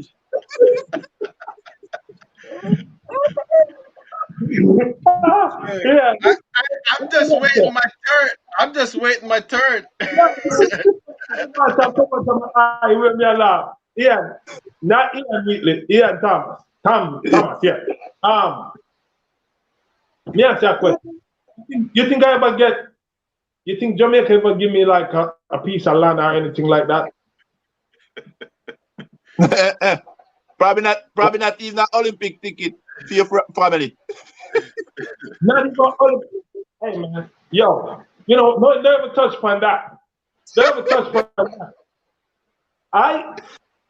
I represent Jamaica for almost 20 years, you know. Last time I checked, they've been not checking around. From 92, I represent Jamaica. And 2012, I missed the Olympic team. So, give me 19 years there. Right? And Jamaica, I have about World Championship or Olympic medals, I think about 10 or 9. I'm not counting the CSCs. I'm not counting the Pan American. You understand what I'm saying? Mm-hmm. Guess what? Jamaica never gave me not even a piece of land. I'm people that accomplish nothing close to me. I get land. Well, me yes, I didn't get land. So, right. Well, me say I work. You hear me here? Cause I miss me in the athletics stuff. You know, me a cricketer. So, me hear say a lot of people fly from plane, come celebrate and everything, and you can't even get on a family member to come watch, you know. And yet still people don't know track and field and fly from plane. Ian know this, but me now put him at the east. Hey, me got to track meet. I got to track meet. overseas, and the girls, when me see some people in, me have to ask Jamaican girls, me have to say, yo, when them get that girls, what was we not have that girls? Like some unique Jamaican color, some unique Puma stuff. I'm like, how come we not get that? And when they say the man on a pot, I just, yo, we see man, yo, man, we have fly people come in, and man, people have tickets, get certain position. We can't even get one for my coach. You know, the time, you know what I mean? Say, yo, I do a coach myself for the latter part, but before that, I couldn't even get Coach Martin in there. And sometimes I do a coach myself. I have somebody like I want to bring in, become kind of, when we comfortable, kind of observe me and kind of help me out. You understand me? Can't get that, man. All right, boss. You see what? We like. I mean, alien Bailey should have like them fire earlier. Keep it on a fireman. So me gonna take your title, you know. So I go and turn it over to Ian. All right. All right. Guys, I'm time for me to talk now. Look, man. The system in Jamaica, it didn't start with me. It's been going on before me, and it's continuing to go on. I mean, so obviously, we have lived in modern times, and it's not just track and field. We brought people on the program that tell you about the football, and they tell you that they hire people from Brazil to coach the team, and they bring all this money. So there's a lot of not transparency going on when it comes down to sports. So we need to see more transparency. It's always with any organization you're in. It doesn't matter what business you're in. If you can't get the official audit, to see your thing, it's always things. So that's obviously America run different from Jamaica. We are more accustomed to the both systems. So I agree with you that we need transparency when it comes down to change into thing in the thing. So I think that the proper way of getting any change is change got to come where you unite together and try to make change as a group or as a unity, as a as an organization, and you can make change. I think that if I don't know if it's going to work. I don't know what could determine or what could regulate it. So that's my say on that part. Yeah. I'm done. I'm not going to further. He had a throw up on his speaker. We are giving a little time for smooth down. Because we just want to say here, big up to Ines Turner who is here. She's having a good laugh there. So Ines, big up yourself. Danny, you make Ines laugh tonight. So me glad you retired already, Danny, right? Danny, you retired already, right? Yeah, man, I retired from 2000 Olympic team. Yeah, man, Ian retired, so good. So back to Ian. Yeah. So so Danny, we gotta cover the whole story, so we don't want to miss out on the time. Right now, we know the time is ticking. But if you have enough time, so it's no problem with us. But I could, but obviously, as I said, just with any organization, transparency is to do that. It doesn't matter what, and I think that athletes need to you know um I'm gonna say something here. all right, good. I think the J trade to me, I think is for the public, right? It's not a private business, right? Is it a private business? What do you guys think? The J3 is it's Jamaica Amateur Athletic Association. It's a good So question. Thinking about it, it's the point, public. the point of me I try for you see, since because they in order for them to get their revenue, they're dependent on the athlete performance, right? The athlete we are Jamaican athlete, we Jamaican.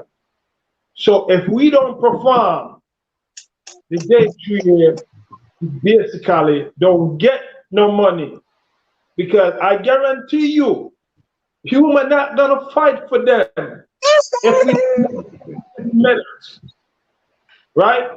So I think whenever the contract are signed, I think it's supposed to be the public supposed to know. I think the public supposed to know how much the J3 is getting signed, how much money they get. I think whoever getting salary in there supposed to be for the public.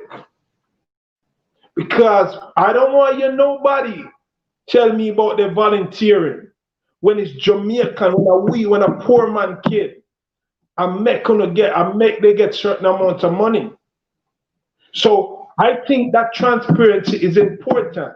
Now, if you got a private company, that's your business. You understand me? But I don't think you're supposed to can do this with the J3 because of the sense that is the public allow you to get a certain amount to get a certain type of contract. You understand me? So I think everybody's salary is supposed to. It's like the NBA. You know them salary. You know how much the manager make. You know all of those things.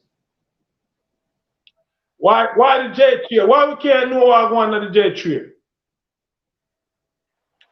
Well, I just said that I agree that we need some form of transparency. I remember a couple years ago, the same issue came up with the USA track and field in regard to bonuses and stuff that athletes win medals at the World Championship.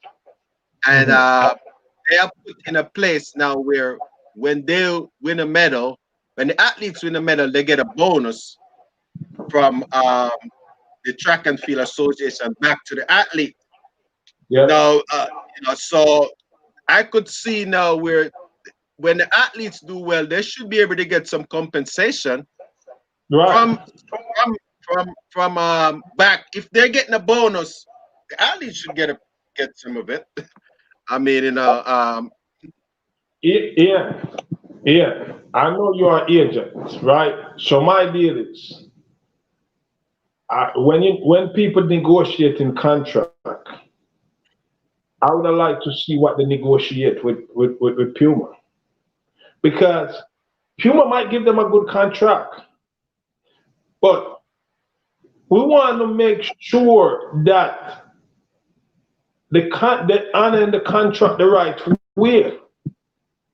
We want to make sure that things are in the right place. We don't want somebody to come in and because they see they can get a $10,000, they're gonna get they're keeping the $10,000 and nobody know about it. You understand me? When the people when the youths them we need to feed them mother and feed them sister and stuff like that supposed to get the money. So but Danny, I say that you see what happened with the Diamond League last year when they dropped the event, right? Yep. You saw a bunch of athletes came together and form association and then demand that they need to have a right. It's the same strategic move we'd have to take in Jamaica. Yeah. But yeah, that's what's supposed to be done. But guess what? Guess what's gonna happen? You're gonna have a lot of people say they're not gonna me can't be about me can't bother with that blah blah blah. You understand me? That's how it's gonna go. So somebody gonna say, maybe like a Marvin that might buy out Marvin or something. I might give him do the something or whatever. So he's not gonna say nothing. He's not gonna back the system what we are trying to do. You understand me? But it gotta come from caring first. You gotta come from you care about, and I keep going back. You gotta come from you care about the youths then.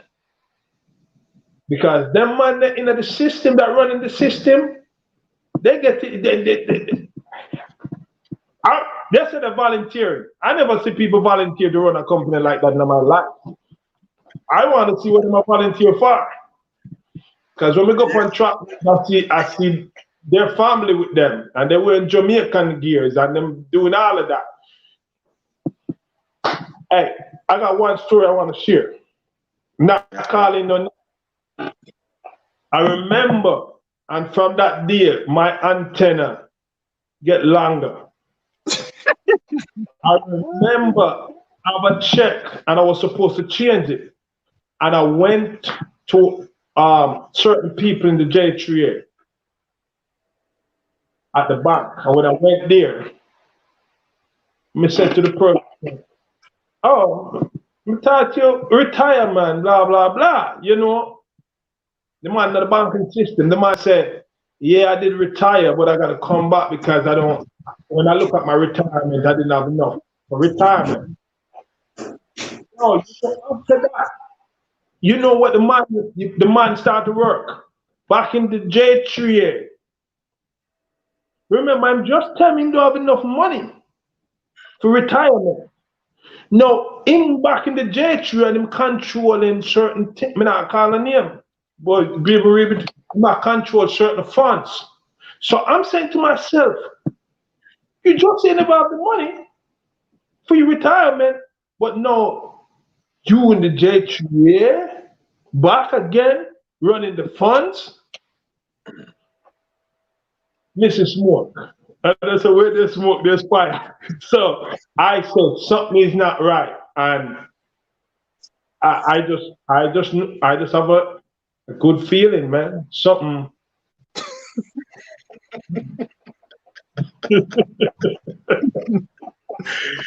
Look, I can't look. I have to laugh because, as I said, you know, it's real talk. Put it like that. As the man them said, Danny Mcfarlane is bringing the real talk tonight. You need to get Marvin on the show and let Marvin or somebody from the J3 and let them defend what I'm saying. Oh yeah, that's a very good point that you're making. I'm going to extend the invitation out to you know to hear what those guys have to say. I would love to. I think it's a very very good point you're making, Danny. I don't feel like people just supposed to hear from me. Them can hear from them also. So we hear both sides of the story. Yeah, I'm definitely feel like I want to extend an invitation. Danny. Yeah. What you can run for president now. Next term. Hey, listen to me, man. I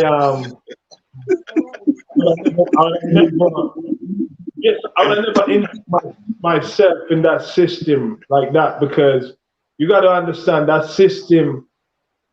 It got to have a lot of new people, and them not you have to clean up and bring Ian and the team, and you know.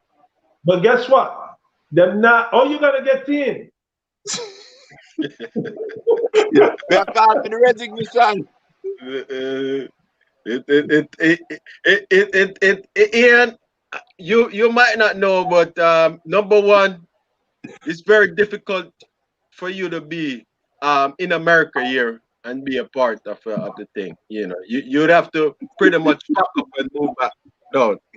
You know, so you gotta you know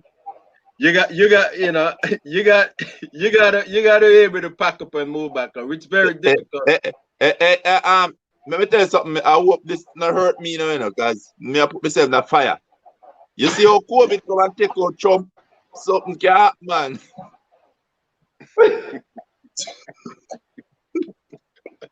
Anyway, I finished with that conversation, sir. Yeah, but yeah, we can't. We're not gonna be able to penetrate that. I think in order to penetrate that crew, we're gonna take a little bit more than just we, because the system already set, and the J3, them have that them ironclad on that, and I think there is more to it. That's why they don't want to give up certain position. They, you can't get in. You can't get in. That's why the system that way. That don't require get about 2 votes and him run. Well, That don't require represent Jamaica. yeah. None of those one. Is the president ever represent Jamaica?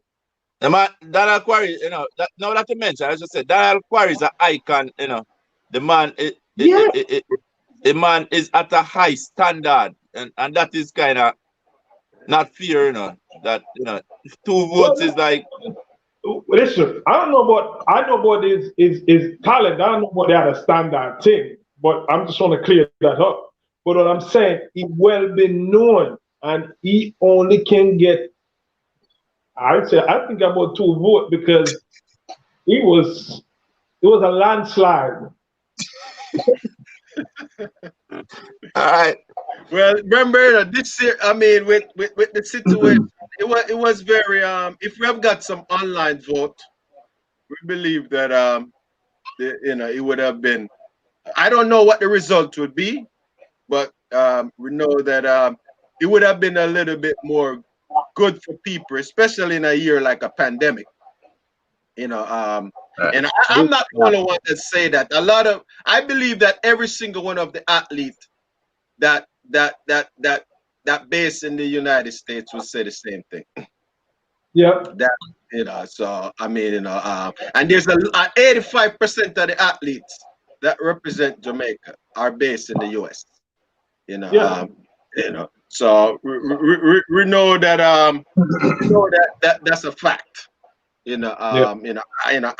didn't vote because I mean, if I could have voted online, I would have voted. Yeah. How do you vote? Well, you got to sign up for something, or you go about voting. That's why I'm saying that if somebody's running for the being a president, they got to start advocate from a year or 2 year out to start aware and let people know. You see that either the rule going to have to change, but they say you got to be a member of the J3s to vote. Yeah, and that's the problem. That's the problem. Once you represent the country, you're already a member because we are the one making them get the money.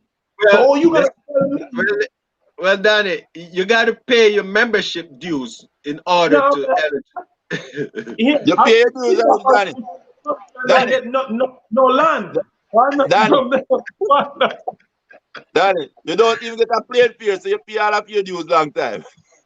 Look, no, but for real, joke aside. Part of the criteria with any organization, even with USA Track and Field, they have an annual membership to be a member, and it doesn't matter how much gold medal you win. It could be $1,000, it could be 500, it could be whatever it is, but it's something just to keep up with it, which is not a big deal. I mean, but the thing about it is, most people don't know when it's election until like 1 or 2 months because they're not so you get who got to go around and advocate to know that look from the year before saying look next year's election, so start register and get your things together.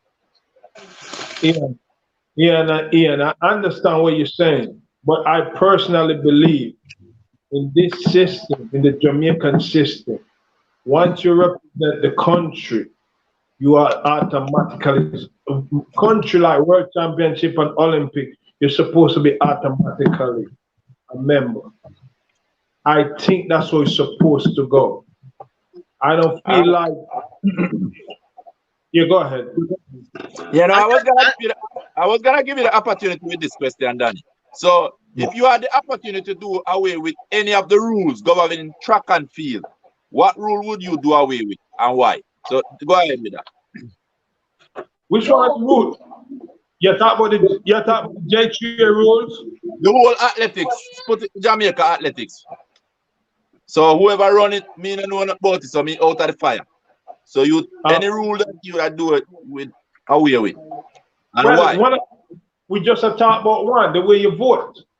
I think treated that I we support once you represent the country at World Championship and Olympic, you automatically supposed to be a member. You automatically can vote. I also think that the way how they give funds, I think there's supposed to be a standard because when you make a standard, then they can't play a game with you. You don't have to be the buddy friend for them to help you. You understand? They can't use that to hold you at ransom. You understand me? Because I might not be a person friend. I don't want to be them friend, but because them feel like they don't give you no money even when you qualify for it. So I think you're supposed to get rid of that. I think it's supposed to have transparency in the contract or the signing, who get paid in the system, the salary, where the money is going. I think that's supposed to have transparency because it's not a private company. It's the Jamaican youths them. A lot of them people and I know where them eat. Go there and compete and let the one that in the system that they can fly their family and friends overseas get money to do that. It's people, kids that don't even have it. Kids sometimes go to school barefoot. Kids sometimes go to bed without food. So once a kid start to accomplish something, I think you need to reward that kid. I'm not taking back that talk for nobody. I don't care you is who. You understand me? So all of that need to change. All of these guys that get into the system and using the system to fatten their pocket or fatten their friends or fly their friends here out. No, man. No. That will cut out, period. Yep. So and that transparency. We will understand where the funds going and what they're doing with it. You understand me? So the president might need to come and answer that. And he need to get them hard question too. You know, like how much what's the contract look like? What's in it for the athletes? When they go to World Championship and these athletes get medal, do you get a bonus from Puma? Okay, if yes, where the bonus go? If you don't get no bonus, why you don't get a bonus? Why you never negotiate the contract to get a bonus? Like stuff like that. They need to ask. all right, real talk, real talk, real talk. As I said, if we're not gonna put stuff in it for the youths, then I can't support it because of the youths there. Are the youths there? Make you get it. Them money I drive them big car and I live now. Listen, a lot of these guys that in the system, I know some of them. Some of them used to come to me and ask me questions. I mean, as big as how they get in the system, a lot of them come to me. I stretch my hand to a lot of them. I'm not calling no name, but may I tell you, as the biggest how they get, I, Danny Mcfarlane, give them certain things already out of my pocket or out of I put shelter over their head or something. As big as all they get in there.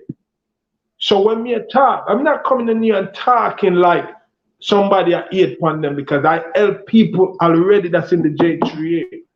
I take my own shoes off my foot one time and give somebody and them have a big position in the Olympic committee. Nobody, I'm not calling no name. And them telling me I look at you, but guess what they would say about me?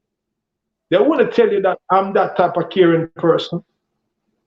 No, because guess what? They cannot buy me. Because if you're not supporting the youth and you're not giving the youth what they're supposed to get, I'm not going to support you. Period. and they all about getting their money. So when I start to talk like that, they start to pull away from me because their friends pulling away from me. So they got to go with their friends because they don't want to mess up them floor. But I just like that. You feel me?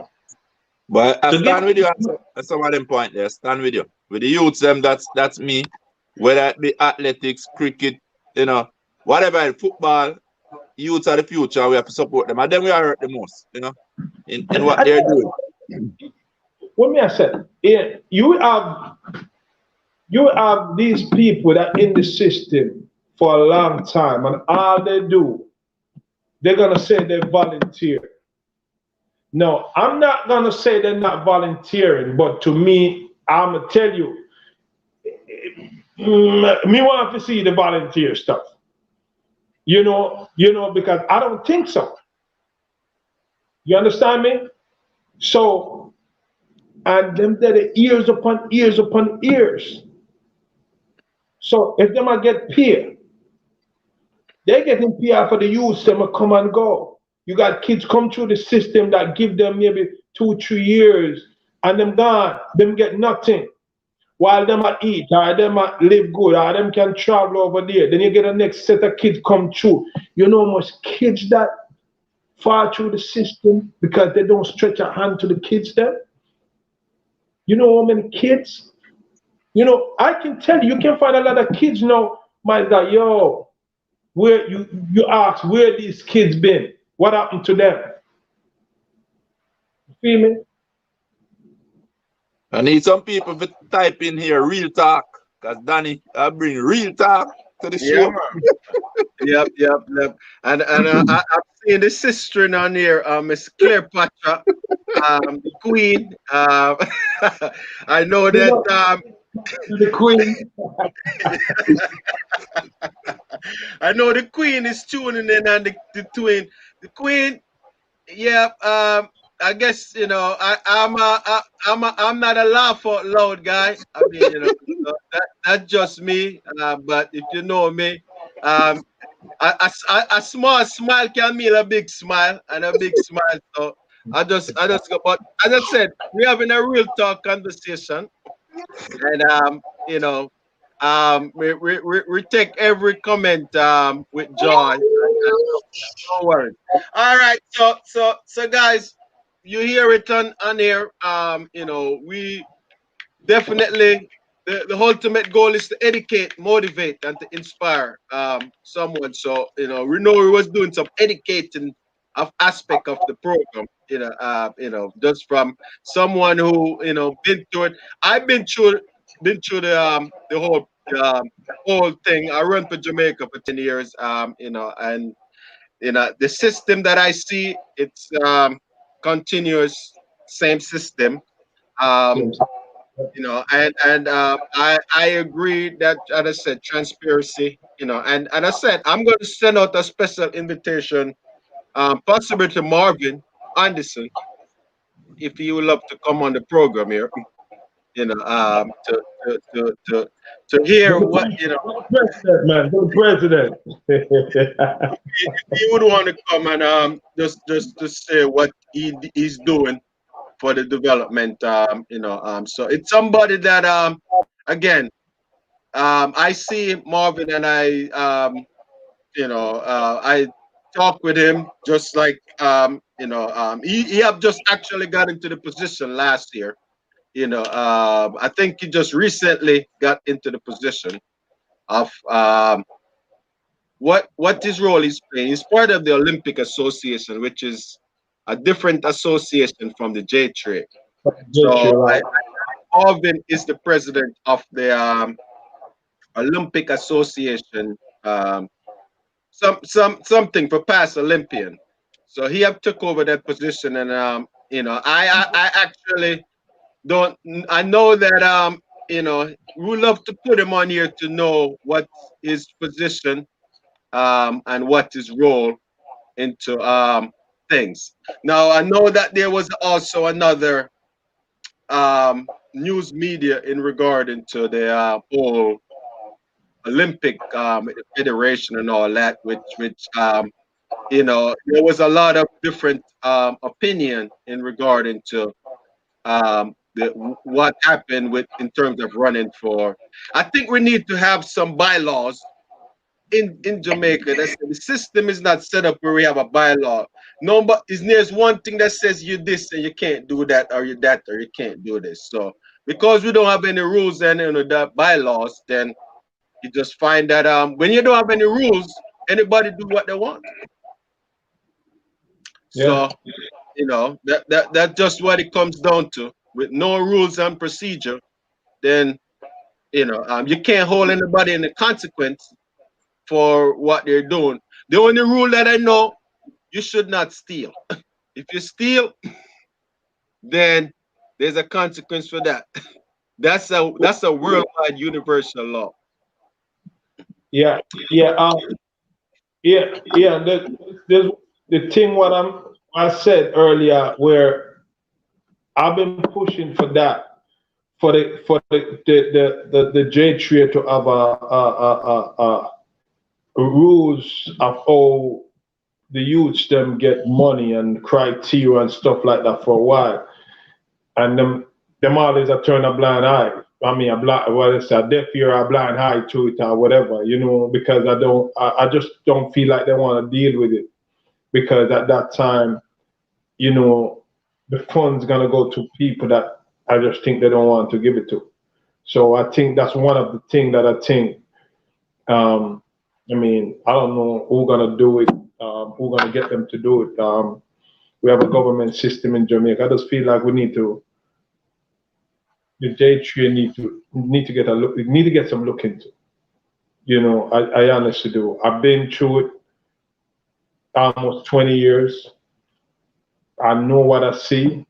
I've been around it, and it's the same people.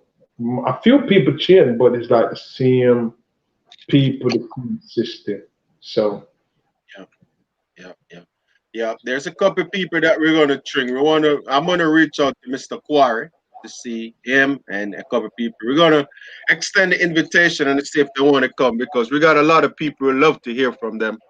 And this. So what? Go ahead. yeah, make a point. I don't want to make a point about the economy, right? In Jamaica, I feel like we doing the economy, but when we don't allow the kids to leave to quote unquote first world country to get a better education. I think when they do that, it's also the economic system in Jamaica because of the funds that they push back into Jamaica. You understand me? Because, for example, I leave and I come to America and I make money. I can take care of, send the family some money in Jamaica. Now, if I was in Jamaica, I couldn't do that. So I'm also taking money from a different country and put back in the country. So I think that also the government got to look at it from that standpoint too. That them also building the country when the kids leave and can get certain things, because you're gonna find more of them be more successful if they have the opportunity to leave than the one that stay in Jamaica.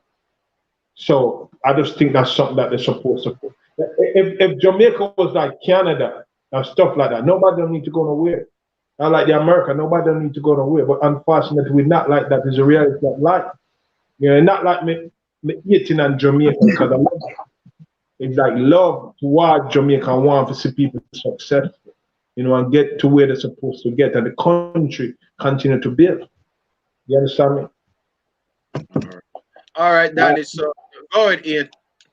Danny, I want to just ask you a quick question, and this mostly pertaining to Jamaican athletes, because I know overseas athletes are paid differently based on the country, third world versus first world. But do you think that our athletes are paid enough money given the amount of work and time they have to put in? We know that athletics is a tough one, and it takes a lot of time. Basically, sometimes take you away from a job, to say, in terms of the training and all that stuff. Do you think they are paid enough? Are you talking about the contract? Well, whichever way, however you guys make money, do you guys believe that this is all it kind of and you can say for the effort where we put in, different from the Usain Bolt and maybe the Shelley, or maybe a few people, I would have said no, based on the effort that we put in. But at the same time, we have to understand that the American, the Canadian, the English, the U is more marketable. When I'm talking about marketable, people, if you got this athlete running in America, running fast, it's more likely that more American gonna buy his product. American is way, way, way, way bigger than Jamaica. So most of the time, even if we're running faster than that guy, them looking at us like, does America really gonna buy the product that I wearing? You understand me? It's more like the Jamaican people or maybe some you understand gonna gravitate towards that. You understand? So it's a business thing for them also. And that's why it come in place that our country supposed to give the ones that out here and compete and lift up the country that the tourists and everybody can see and love and embrace even more. When you do certain things, give them a piece of land. Me still away from mine still. Me just let them know. But anyhow, that's Well, man. Let me say something. You see, you're talking about land. I'm gonna tell you something. Just the yeah. other day, I was in a tournament, US Open cricket. This is cricket. We had a US Open just the other day, concluded in December, the 25th, I think you finished. How do you know that Chris Gayle came up here? He did not perform the way Chris Gayle would perform. But just a little, the gentleman who put on the tournament actually gave him 1.5 acres of land, close to, what you call it now, Disney World. You see that? 1.5 acres of land. I was there, witnessed it, camera, I was a part of it. And he was given 1.5 acres of land, Chris Gayle, right here in the US. In a prime spot, Disney World. And he did not perform that well. And those and you got people that do so much for Jamaica. Yeah. I don't get nothing for sure. And I agree with. Let me piggyback off what both of you are saying, because you find that if I was in the organization, the more that you invest in a Olympic medalist or an Olympic world record holder, in the back at home, that same thing because tell me, Danny, if you have got 5 acres of land, you probably would be doing more in Jamaica. No, you see what I'm saying? I would have used some of my resource and put something in and that maybe have it to give people work or stuff like that. But then me have to go buy the piece of land, me have to do all of that, and then me have to build up this. So me not getting no break. You understand me? But if you already give me a break, just as only representing the country, it's easier for me to like, you know what? I get a business go here, get something going so people can get work. But we gotta have people in the system and think along that way, continue help, Because that could have gone a long way. And I think if we invest in our Olympians in that way, give them something to bring them back, to keep them connected to the country, that will make a difference. I know I want to ask you, Danny, let me ask you about this order of distinction, right? Right. That you have got one of the highest distinction in Jamaica. Right. What's the benefit you get from being how much that have helped you? Would you prefer to get a piece of land than the order of distinction? Yeah, man. Real talk. I mean, honestly, I don't know what the order of distinction do for me. I appreciate it. for them to recognize me. But up to this day, I'll be honest with you, I don't know what's the benefit. I don't Okay. know. I'm not, as Mr. Neville might, yeah, says two sides to the story, and I respect that. That's why I would have liked for you the next side. You know, that Yeah. what I see and what I know, I'm 100% sure what I'm saying. I see that, and I've been in it for a while. So when I say I don't get this from them, when I say this don't happen, when I say that don't happen, I know for a fact that don't happen. So I'd like to hear Mr. Martin next side to the story. He'll be interested. But yeah, we can send Mr. Mike an invitation right now, you know. Yeah, Yeah. man. Might Let be. me see. Yeah, I'm gonna put that out there right now. Yeah. So, Definitely would like to hear it. Yeah. I just post the link out there. Mr. Mike, you can come on board, you know. yeah, you put the link on board. So we don't want you to say we don't get a second side. See there? I must say Somebody, no. they can't. I guarantee you, nobody can come on and No one debunk has most the fire. concepts. You feel me? You see, as Because, Cleopatra said, the fire hot tonight, and I remind anybody how jumping in for that one. because I mean, my talk is me a talk of a lot of experience and been in the system. But no, I respect that, and I'm happy they give it to me. And you know the funny thing, the art of distinction, as I said, I mean, I really know what I don't have an idea of what I do for me. I don't. Get that. We have a turn it in a lobby for Mr. Land.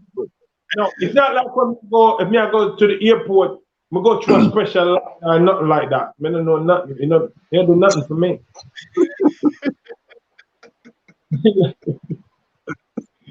I don't But, know.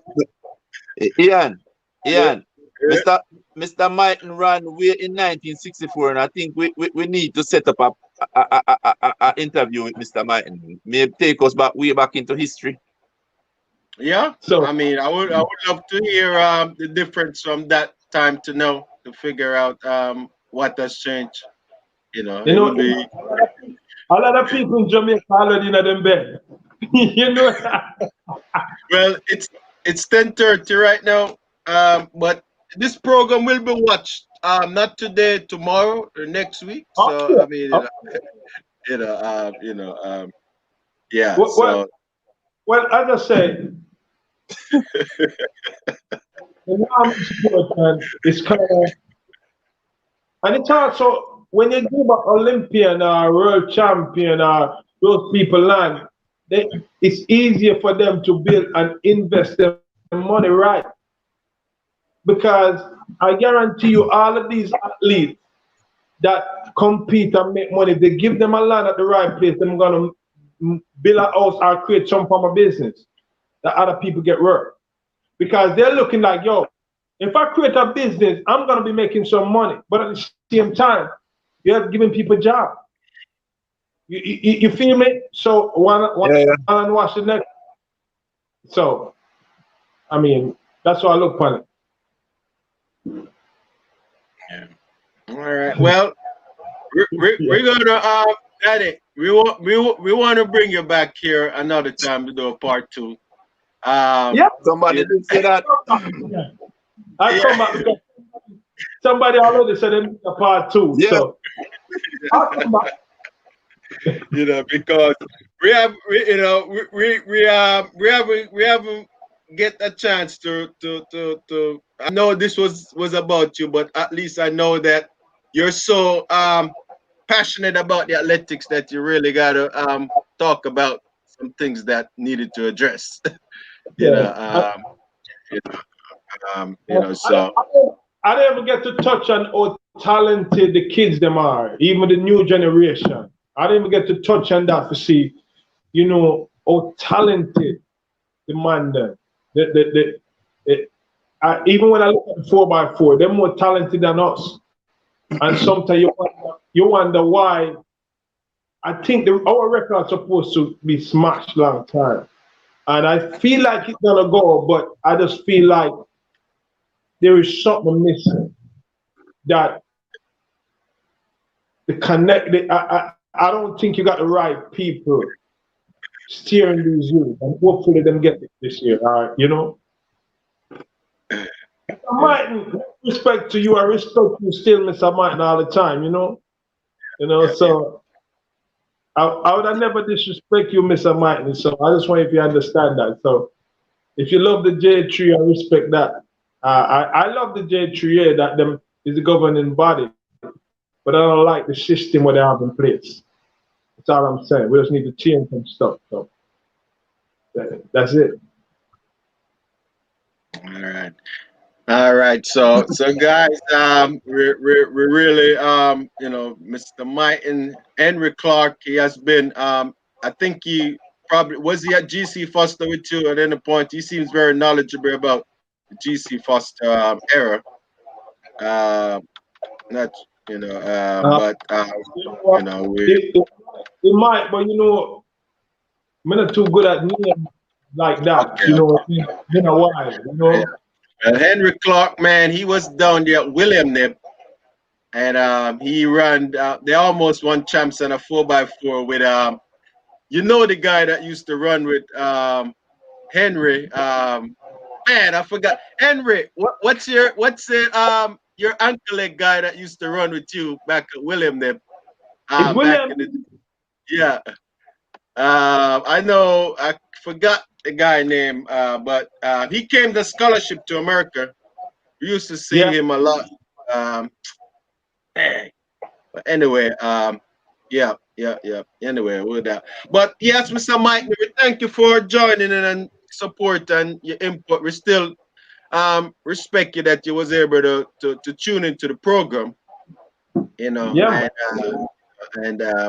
So we give thanks for that thing. So Ian, what you there it is. Oh, yeah, Jeremy in Melbourne. Do you know Jeremy and Danny? Jeremy what? Melbourne. He actually he was up in the USA. I think he went to either Blinn or one of those colleges. Jermaine was doing my time, so he was after me. But yes, if I see the face, I recognize it, but the name is what beat me right now. Yeah, man. Melbourne was beat up in high school. It was a guy that was well built, and he was really tall and probably about 200 pounds. Back then. But the coach that used to coach him, he passed away too. He was a great guy from William Nib. He also Pablo McNeil. Give a shout out to Mr. Pablo McNeil. I know Mr. Mighton probably run with Mr. McNeil back in the 60s and 70s back then too. But he was a former Olympian too. So Ian, what you want us to close the program with? I think that we should just hold off and Danny. We haven't talked nothing about his Olympic experience and all his career. I think we should bring him back and do another show. No. I'll say just let him give us a roundup of the latter years of, and the glorious days. Well, if we got to talk about that, he would have to move back from look, you don't know Danny's career, You really don't know Danny's career. Well, I know one thing about him, Ian. Them saying he's a real man. You see, he's coming back in from GC Pastor. The student who came after him would have said that. Guess what? They have learned one thing about it, that he was just straight talk. Real talk probably was needed at that time. Yeah. Danny ran at every single championship from '93 all the way down to 2000. What is it? Probably 2007 or whatever it is. I mean, no, 2009. 2009. From '93 to 2009. The World Championship is every 2 years. So you do the maths. I tell you that That's Good. two career in one. So I don't even know where to start. I was gonna start the World Championship in a whole nother career. Danny is one of the Hall of Fame guy when it comes down to the 4x4 relay for Jamaica. He also one of the only man have a career. He has an Olympic finalist in the 400 meter in Sydney. Then Yeah. this man switched to the 400 meter hurdle and been to two other Olympics after that. So I mean, he's not normal. He's not We see normal. that. So that's why I don't even know where to start right now when it comes down to the track and field career. The only thing I could tell her, Danny could just tell us that, look, Danny, what you want to be remembered for as an athlete, what you want to be known and remembered for as an athlete that competed for so many years for Jamaica. Danny actually has master's record right now. We don't even touch. That's a whole nother career again that we haven't touched right now. So it's a long history, Ian, and I really don't feel like we would be cutting it off if we start. That's the whole program, but I really honor and admire Danny for everything you have done. I don't know if I ever told you that, but I run against him for many years. I don't believe I ever beat him before. Uh, I'm trying to think. I don't remember now. yeah. Hey, So Danny, he had a train for the Masters record, so watch it. well, yeah. Hey. Yeah, Really, I don't think Ian gonna get that one. Yeah, Ian, he's up in the age now. That's tough. yeah.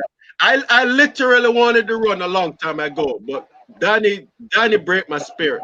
I mean, I was just like, I need to wait until he get in an age group where he's out of his reach. you know. Yeah, so I'm up in the 45 age group now, so we know that yeah, but but it's a mind that. And Danny, let me ask you one question. This is a personal question from me.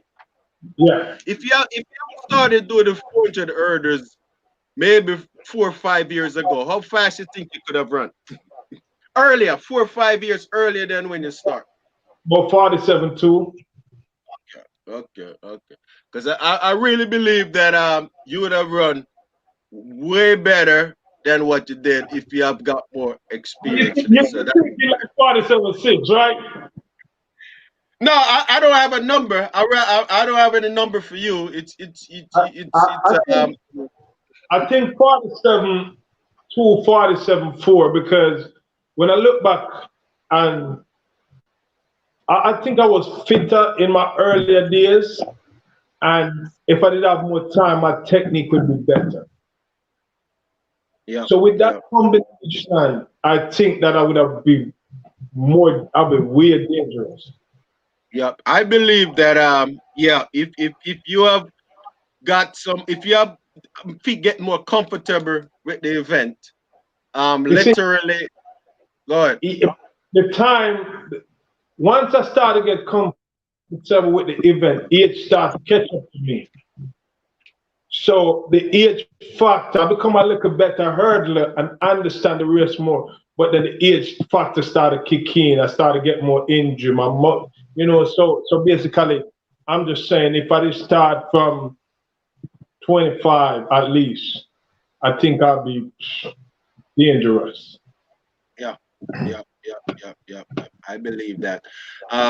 So I know that you have so much fun running the hurdles. This was a joy for you to run and just to able to to have fun in your career, because I know when I saw you in Sydney running that 400, I know that you was not happy with where you were at the time, and you know that you wanted more out of it. So you know that Yeah. was really that was really awesome. Whosoever gave you that vision to turn The to more move, time, I say you talk. Hmm? listen, the more I give me that vision, nobody come to me. I just sit back and, you know, I kind of figure I never want to finish track and field as yet. And I start to look and I'm like, start to size up the guys them running the hurdles. And I'm like, I'm faster than that guy. I'm faster than that guy. I'm faster than that guy.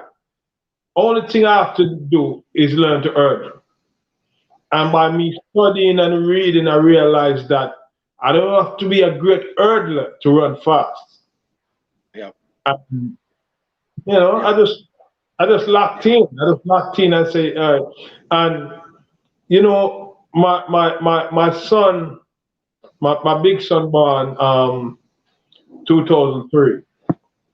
So the mom was pregnant with him, you know, at a certain point. So he's kind of even motivated me. And every time I remember 2003 when I step on the track, the only thing keep coming in my mind is that I gotta feed this youth. I gotta make sure my food. And knowing me, I say you're not taking no food away from him.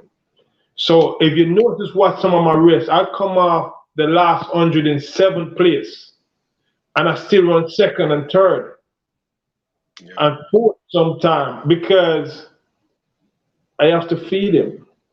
So he was my extra motivate. It motivated me to come out there and give it everything. So yeah, it was just more than just me competing for me. I was competing for him. Feel me? Right. Yeah. So tell us what Danny is up to these days now. I know that you're retired and you know you're with your career. I know that you got a successful with your athletic background. Know you're gonna be successful in whatever you do. Well, What well, I work at the hospital right now, and I'm actually I do um I'm like a behavioral specialist, mental health tech, but I am kind of different position because I'm a float pool person, so I go from campus to campus, so I get paid different from the regular people. I get paid a little bit more. So that's what I do. I do like vital signs. I do groups with kids, whichever patient I'm with. I do groups. You know, I do a lot of charting.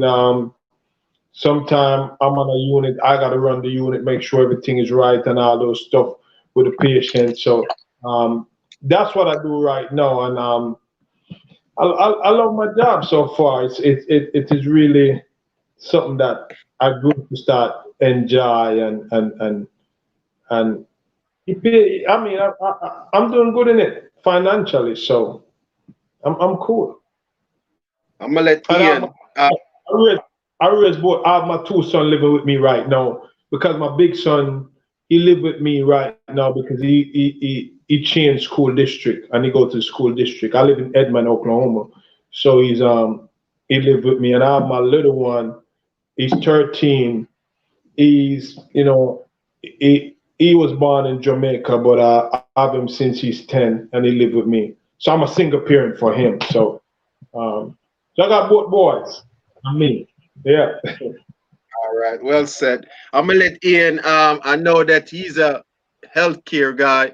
You pretty much a specialist also. I know Ian works with mental health too, so I don't know if he have any question regarding that part of it.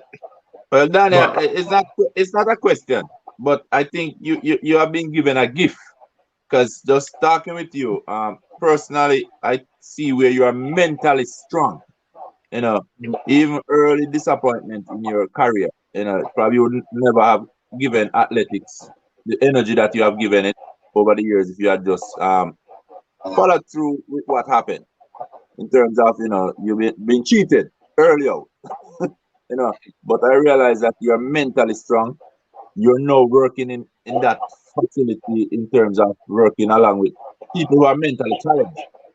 But mhm. I really see where you have a lot to offer the world. And if you want to start something, I think you could start the Danny Mcfarlane Mental Health Foundation or something, because you know the world is needing a lot of that. Not many people look at mental health in the way that it should be viewed. Because really and truly, a lot of people is going through depression, anxiety, panic attack, and we don't even see it. You probably just look at them right after and think everything is okay, but really deep down, that is something big. And even in athletics, somebody will physically they're ready, but mentally they're not ready. Right. But listen to you as you talk, you basically have a strong present, strong background, strong knowledge, and a strong personality. And the fact that you're now doing it, that you're passionate about it, I think you have something to offer to the world in that field. I work as a nurse, so I work from trauma. I take a break from trauma. I'm now into the mental health facility, and Right. I know, I know the need. There's a great need there for people. Yeah. They're going through so much, man, especially in these days. It is tough. Yeah. So I'm proud of you, man. Proud of what you're doing. All right, Danny. Yeah. One final question for you before I let you go. Based on everything that you have experienced and you have accomplished, I know that everybody might have what they think of you, but you tell me what you want people to know about Danny. Who's Danny Mcfarlane? What they want them to know you as an athlete. Well, as an athlete, Yeah. Not as an athlete first. just that every time I step on the track, I give 100%. I mean, I never leave anything. That's me as an athlete. I'm never worry about losing. I just stay focused. I just give it 100%. That's me. Okay, and as a person, what's your best version of yourself that you could say that if you were supposed to sell yourself, what kind of person is Danny Mcfarlane? Well, I'm happy if I'm supposed to sell myself. I'm happy I don't have to sell myself. So, I'm a straightforward person. I think I'm honest.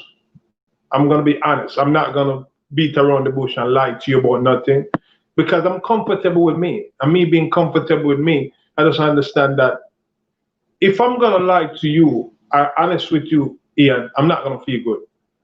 I'd rather you disappoint, don't feel good about me than me to lie to you because I gotta feel good with me. And that's me. So, but that's me. I can be jovial at time, but you got to know me. I'm not just gonna see you and start to talk, but I think I'm easy to talk to once you come and approach me.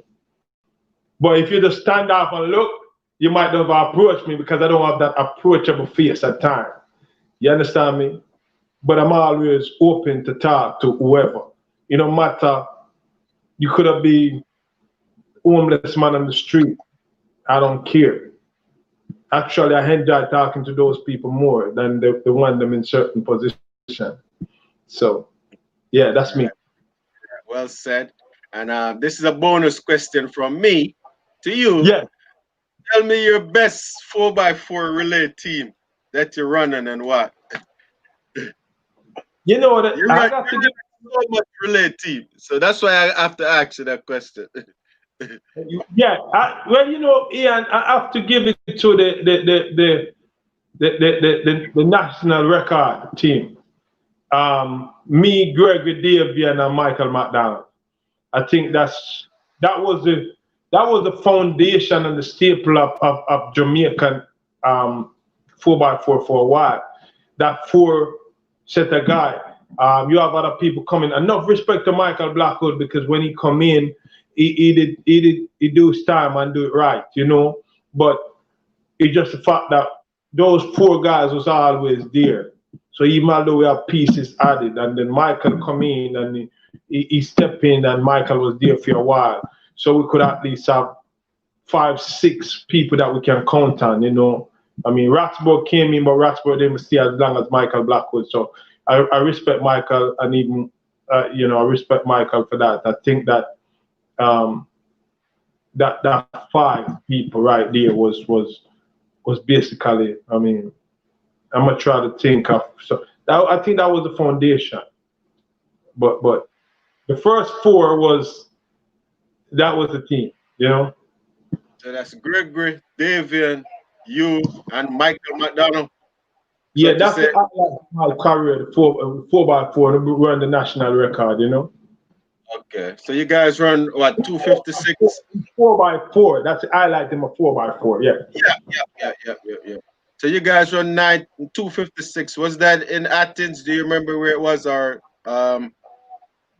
Is it 256? Or is 256? Yeah, 256 70 something. Yeah, it's in Athens.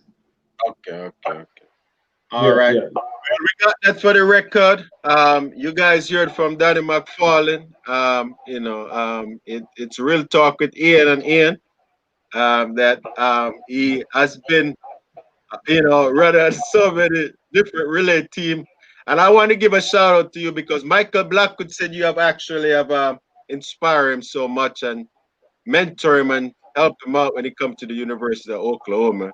No, You know, yeah. respect that. You So know, Michael, he, Michael are good people, man. You know, a lot of respect to Michael Blackwood. Are good people. You know. all right. Well, Yeah. that's it for me, Danny. Ian, you're out. I want to say that in the beginning, at the start of this program, if you go right back to the start of the program, we said it in the beginning that this man, Danny Mcfarlane, was going to hit it out the park. I think that was an understatement.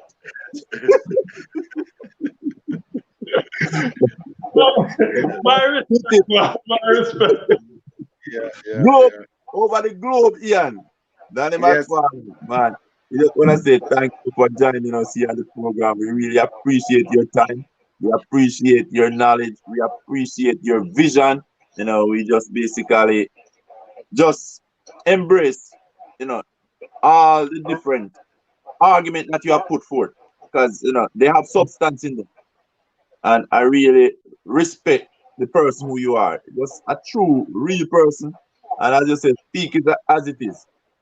And, you're a man who really seems like you're walking with faith. You know, I can see that you have put a lot of work in, but you have seen the result. And we really appreciate this time, man. And trust me, we have not heard the last of Danny Mcfarlane. I'll be back for part whenever y'all ready, man. So yo, lot of respect, all right?